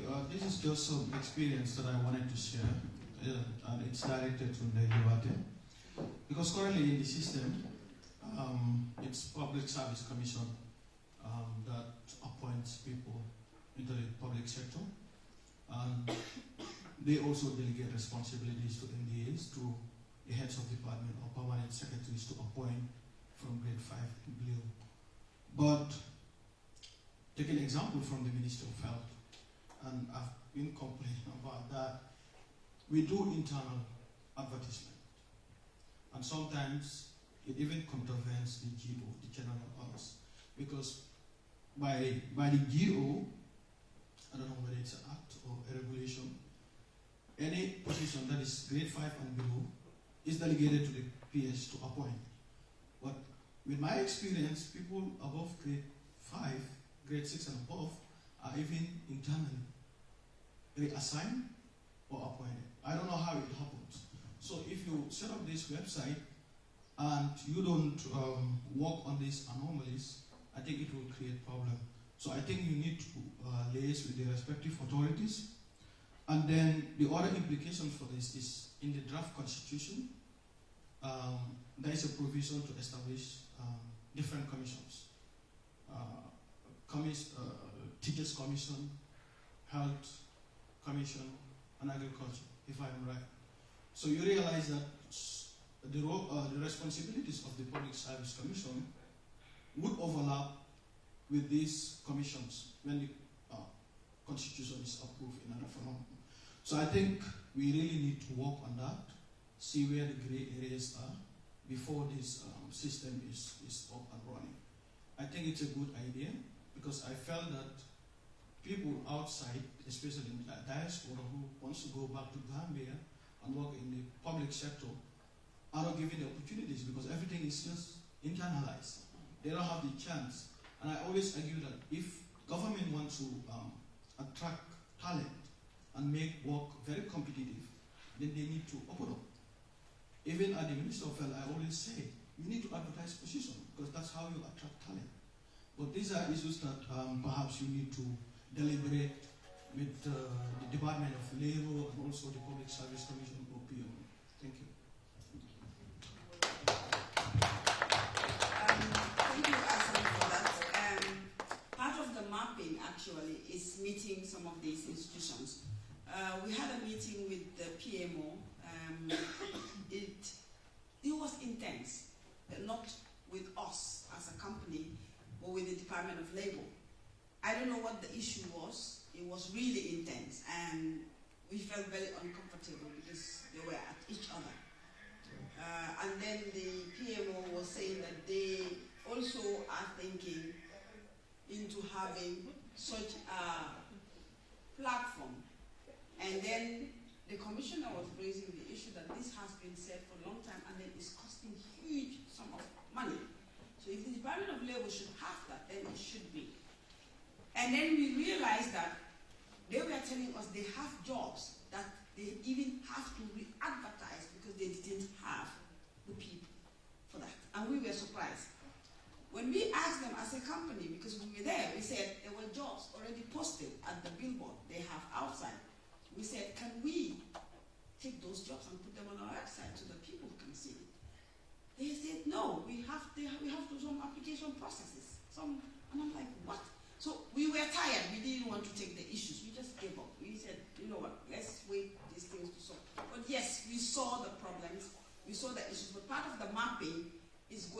there, both with the Commissioner of Labor, sometimes he joins us in the meetings, and the head of Department of Labor, he joins sometimes, for us to go out there to these stakeholders. We had meetings all the way with the trade union as well, whilst we were there.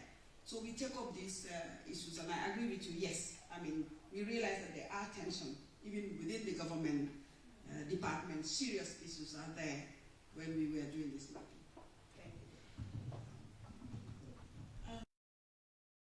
To either Janke or Constant.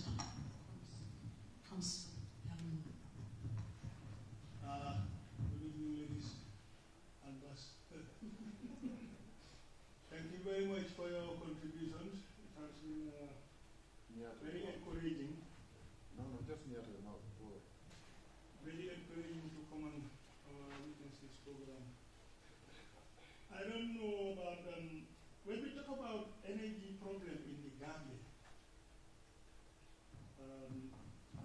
I hope we all know that Norway is having one of the biggest electrical companies in the world, which is supplying electricity to China, Japan, everywhere, Ghana. And in Norway, the two biggest companies when it comes to electricity is Ghana and Elton. I used to live in the north for over 13 years, and Elkem is responsible for supplying electricity in the whole of northern Norway. I must emphasize that this is not new, because in 1998, I went with a high delegation from the Elkem to see how they can introduce environmental friendly technology, taking the water from the river, away from the river bank, and produce electricity, so that it will not even affect the fishing industry. We all know that Norway, is the person who discovered hydroelectric is a Norwegian. So just to emphasize on what you were saying, because I don't know what it could take to solve the energy problem in the Gambia when in 1996 I took a high delegation of Elkem when Charles Potting was the NAWEC. I went there with them and nothing happened. I gave up.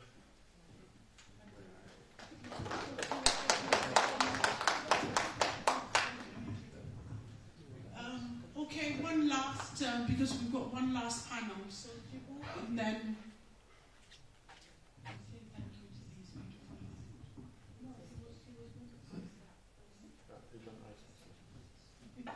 Yeah, I will start with apologizing. My English are not so well, actually. Our European language. If I am allowed to. Well, the man who gannaaw mu nuyoo mbooloo mi yëpp mu nuyu ñi toog foofu noonu ci panel bi waaye maa ngi use opportunité bi di màggal nag seen liggéey bu rafet bi ngeen def yéen waa panel bi góor ak jigéen di ndokkeel suma ñaari sista yooyu noonu Constance ak Janke.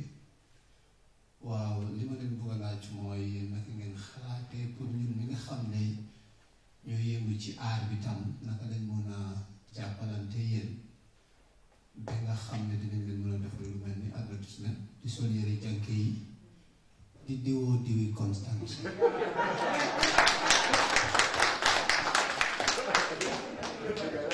waaw fekk ñun tam Gambien lañ c'est dëgg-dëgg dañ bëgg a tam nit ñi di ñu yuus comme li fi Essa wax rek ak Ismaila ñuy jàppalante ñu nit ñu ngi fi pour yéen pour suñ mënee léegi-léegi suñ amee ay Gambien wi gis Janke solal ñu suñoo diw ci at mi tam Constance diw ñu waaw. Thank you. I can find English, right? Yeah. I definitely, like I mentioned, I established the first company at the age of 18. So for me, it was crucial to have good mentors and good role models. And both of my parents were also very present and involved in my journey as a young businesswoman. So those things were crucial for me. So Anthony Yabata has played a huge part in the growth of both of my companies. And I think that both of my female mentors has been Gambian women who are business women in Norway. So that has been crucial, but I have also received a lot of support and love from the Gambian community here in Norway and in Sweden and in Denmark and the Scandinavia in general. If it's not from purchasing an item, it's through prayers and it's through love and simple as sharing a Facebook post, you know? Because we have the luxury of using technology and using internet. So now I don't have to hang a poster here because you will not see the poster unless you're present right here. But for Facebook and for Instagram and Snapchat, it will go viral and travel everywhere. So, so to support doesn't necessarily mean that you have to come and purchase an item or you have to wear one of my products, but just sharing what we communicate and sharing the message is equally as important for me. And I also think that for us Norwegian Gambians working here, we always refer to the youth. I think I still qualify as a youth, right? Yeah? So I think that I'm very happy to share the perspective of the youth, but also we speak about the youth as the future. And not to call anybody old here, but our parents, they failed at the job. And we are not the future anymore. Our kids are the future. We are present right now. So to be able to invest in us and support us during the journey, and what we need is the knowledge that you guys have. The knowledge that our parents, our uncles, and our grandparents have. We need that knowledge to be able to get together and build a better Gambia for all of us. So I think that it was the maslaha that Dr. Cisse or Uncle Esa mentioned. I think that is with the first generation of immigrants in Norway, our parents. But with us, that is dying out. It's definitely dying out. We have more of a brutally honest dialogue with people. So I think that to support us is sharing the knowledge that you have, whether it is in investments or if buying our products, but share our knowledge, support us, show us guidance, and share our Facebook posts. Yeah. On our website, on my website, and then we also sell at the Nobel Peace Center here in Norway as well. Yeah.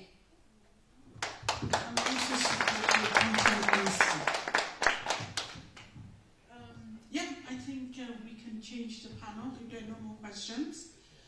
There is somebody who has a picture. Who? Mr. Brian. Constant, did you want to? Just on Instagram, Facebook, YouTube, and just like and share my post on YouTube, on Instagram, on Facebook, the same. Okay. Thank you very much. Time is really, really running out, so let's give a warm round of applause to Ms. Brown and get the next panel. Can we? Thank you so much. Thank you. Jerry and Jeff. Can we please quickly have Elizabeth Gomez, Demba Jai, and Mutar Kamal.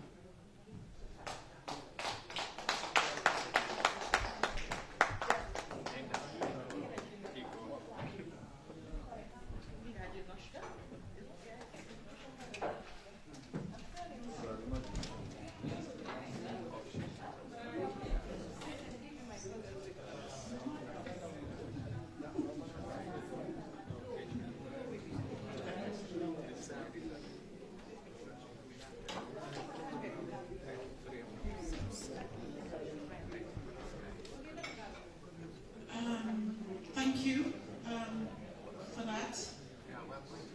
We have on this session, we're going to talk about 1 year on since the first Nordic Gambian Diaspora Investment Forum, 2018. These were the panelists of 2018. They have all established or done something in the Gambia for about a year now. So I think it's important for us to revisit what their experiences have been in that past year, quickly. Elizabeth Gomez is an owner and the CEO of Facile Clothing Limited in the Gambia. Demba Jai is the CEO of Sabiji Infrastructure. He does other things as well, right? Demrec and the Banjul Marathon and things like that.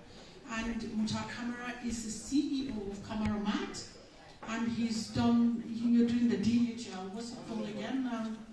Air freight and money transfer as well. So we can start with Elizabeth. It's 1 year. What has happened?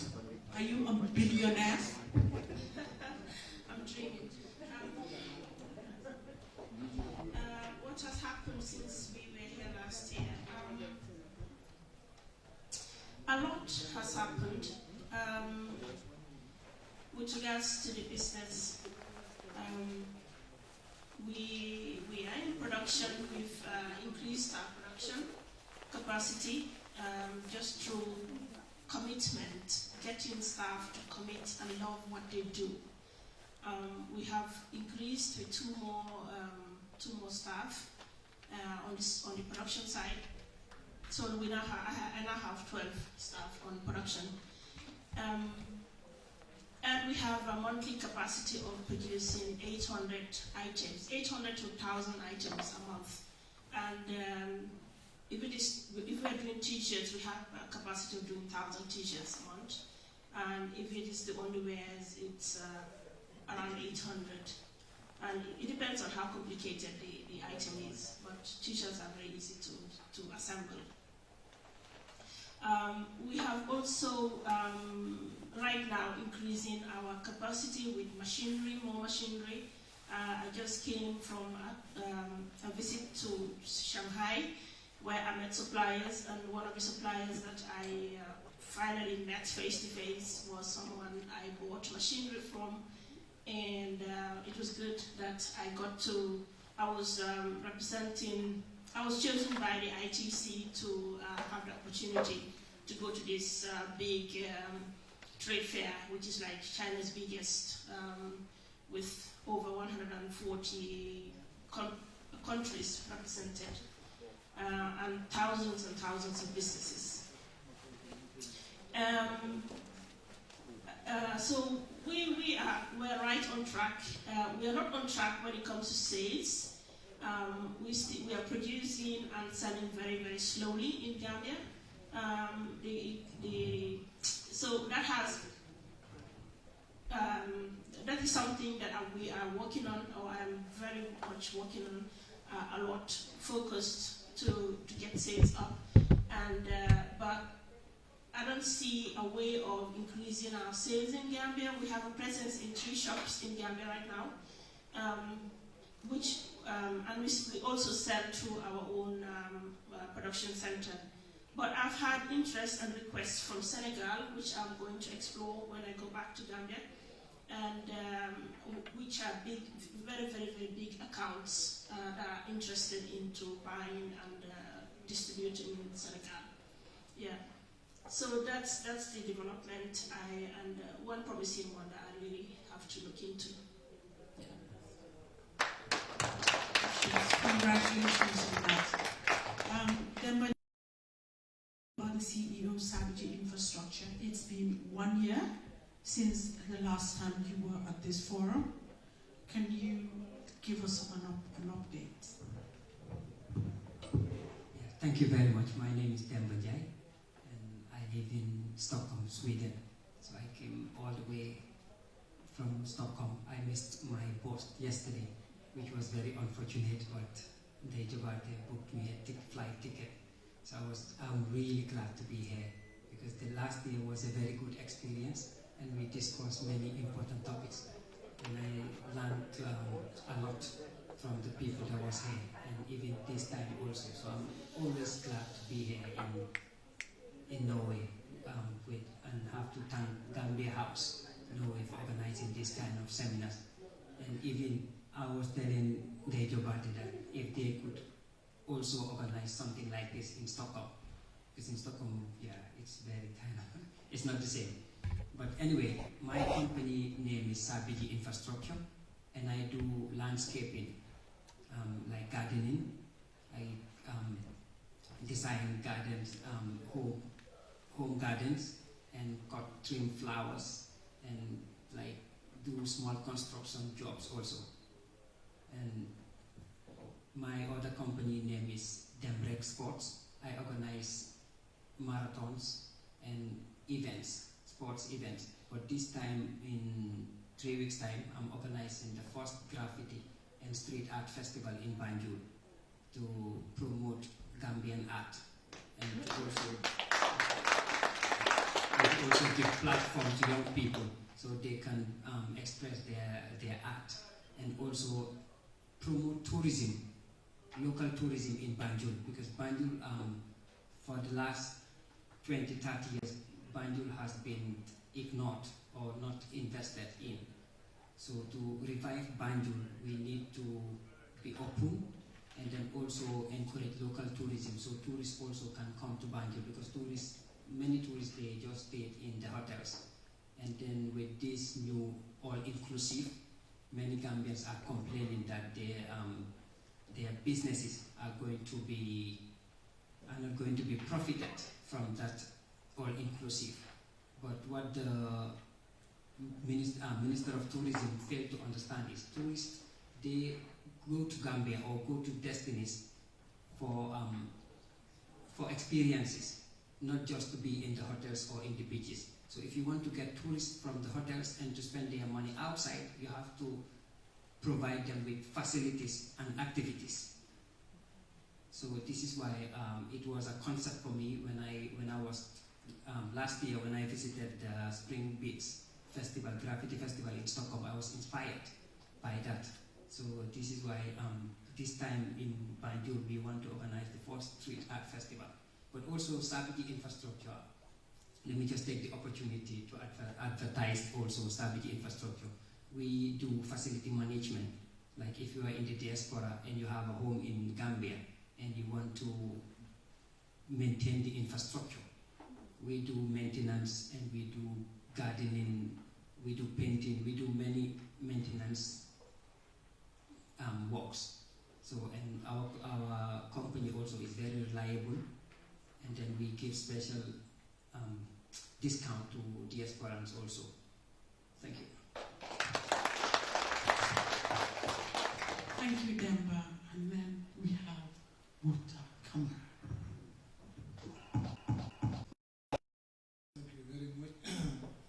I'm greeting Nene and Bay to have this conference second year, this year. So I'm also greeting Mr. Ezafal and Mr. Sise from Gambia. Welcome from Norway. Also, last year was first event of this conference, and one of my best friends, Solo Susoko, all know that we miss him this year. Trying to make some fun for him. That will be in maybe around I think April. But I'm talking with the Norwegian government about it because they want to make solo form about it. Yeah. So, but if I get any information, I'll come to the society. And also, from last year to this year, I see a lot of changes because I see a lot of Gambian now. They are trying to do a small business in Europe. Because I see I used to bring a container from Gambia. Then I take things from the people, different people. They have small business they want to send to Europe and sell their product in Europe. So in the cover season, a lot of people, they send cover to US, send to UK, and a lot of people send also palm oil, product they are selling to other shops or something. So it's very nice. I think it's very good. So small business too, they are trying to come up. And also this year, I was planning to also to bring some artists from the Gambia, like Elboy. So I was thinking to bring them for 2 months, tour in Europe, to try to help also our artists. And also that's what I yeah.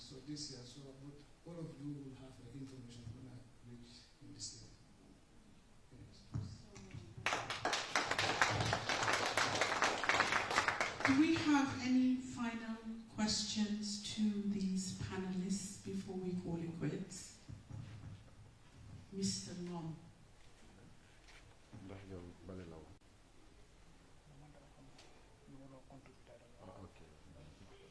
Mr. Cisse, laaj waxuloo tey de. waaye déedéet dangaa wax parce que dama la dee dégg freedom waaye dégguma la tey. Moo tax kay. xam nga tam Gambia mu ngi développe waaye ñun dañ dee nekk lu bari gis nga àdduna baa ngi wecceeku Gambia wecceekuut Gambia ñun ñuy dimbale Gambia man suma maas yi ñii ma fay Gambia fay ma nekk dama teel a ñëw fii dégg naa Gambia moo ma développe ba ma am li ma am ñëw fi at the age of 17 waaye yaa nga def tam éducation bi ma am ba mën a dugal in this big corporates mooy these big multinational companies tey ñu ne ñu ngi wax fii one America may $1 million fii ñi du may tey gis nañ ne li xew Sénégal man su ñu dégg suma programme li xew Sénégal su gis ma ko dama wax ni tam su doon dee koo tiir ñeneen ñi déggut anglais mu ko mën a dégg maa wax léegi tey Gambia moo nekk dëkk bi nga xam ne moo gën a difficult pour nga dimbali leen tey soo seetee tey man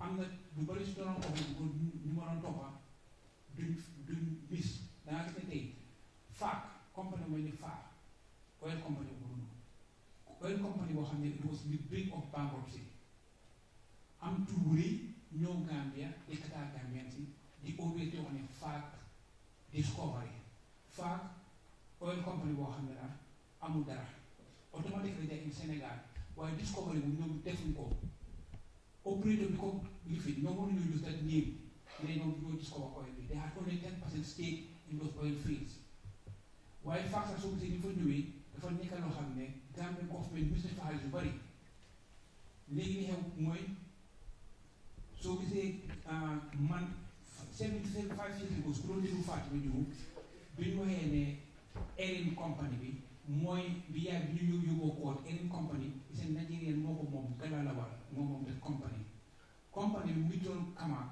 man maa discover ne company bi mu ngi doon Kamak tout maa yi ma di profile company si Kamak soo gisee ñu change tur tudda Erin dafa involve in gold trafficking in Congo so ñu yóbbu leen court so automatically mun am a criminal court case automatically from there mu ñëw Gambia change turam bi Erin benn tey laaj naa Gambia Petroleum Company benn tey mu ñëw discover ne that company was called Kamak from Kamak to Erin ñu ñëw te company was on the brink of bankruptcy dem na bankrupt 3 years ago bi ñu leen jox nañ leen contract pare ñu dem bankrupt so ñoom ñu ngi amoon seen total asset was about 200 million 240 million ba pare ñu am debt about 600 million so company bu dem na bankrupt ba pare tax yi waroon fay Gambia ko mais affaire bi ngeen joxee that block yi ci block ñu war a fay about because of contract bi nañ doxoon dañ ci war a fay tax amul loolu Gambia government wis na ko the second problème léegi mooy xam mooy another company boo xam ne mooy isi problème Gambia mooy ki ñoo yi nga xam ne ko mooy ki ñoo dox nanga tawal fii kat kii naka tudd fii robinet bu noonu robinet noonu ki nga xam ne moo am scandale in Sénégal moo fi ubbi fii mu ngi gis compagnie fii si benn oil fii si Oslo Stock Exchange bi soo seetee moom seen bi seen share bi ça va 0.12 amul dara kooku moom lañ jox benn big contract ba pare kooku léegi mu ñu yóbbu Gambia government court te dañoo dem settlement ñu fay ko $millions. waaw Mr. Cisse report nga li yëpp gars yi war a xaw ma. report naa leen.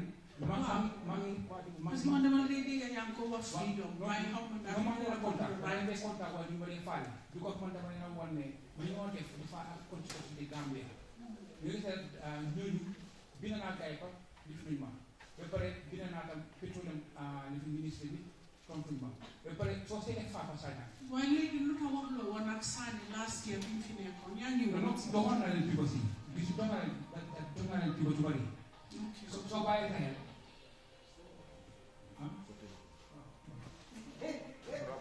soo bàyyi xel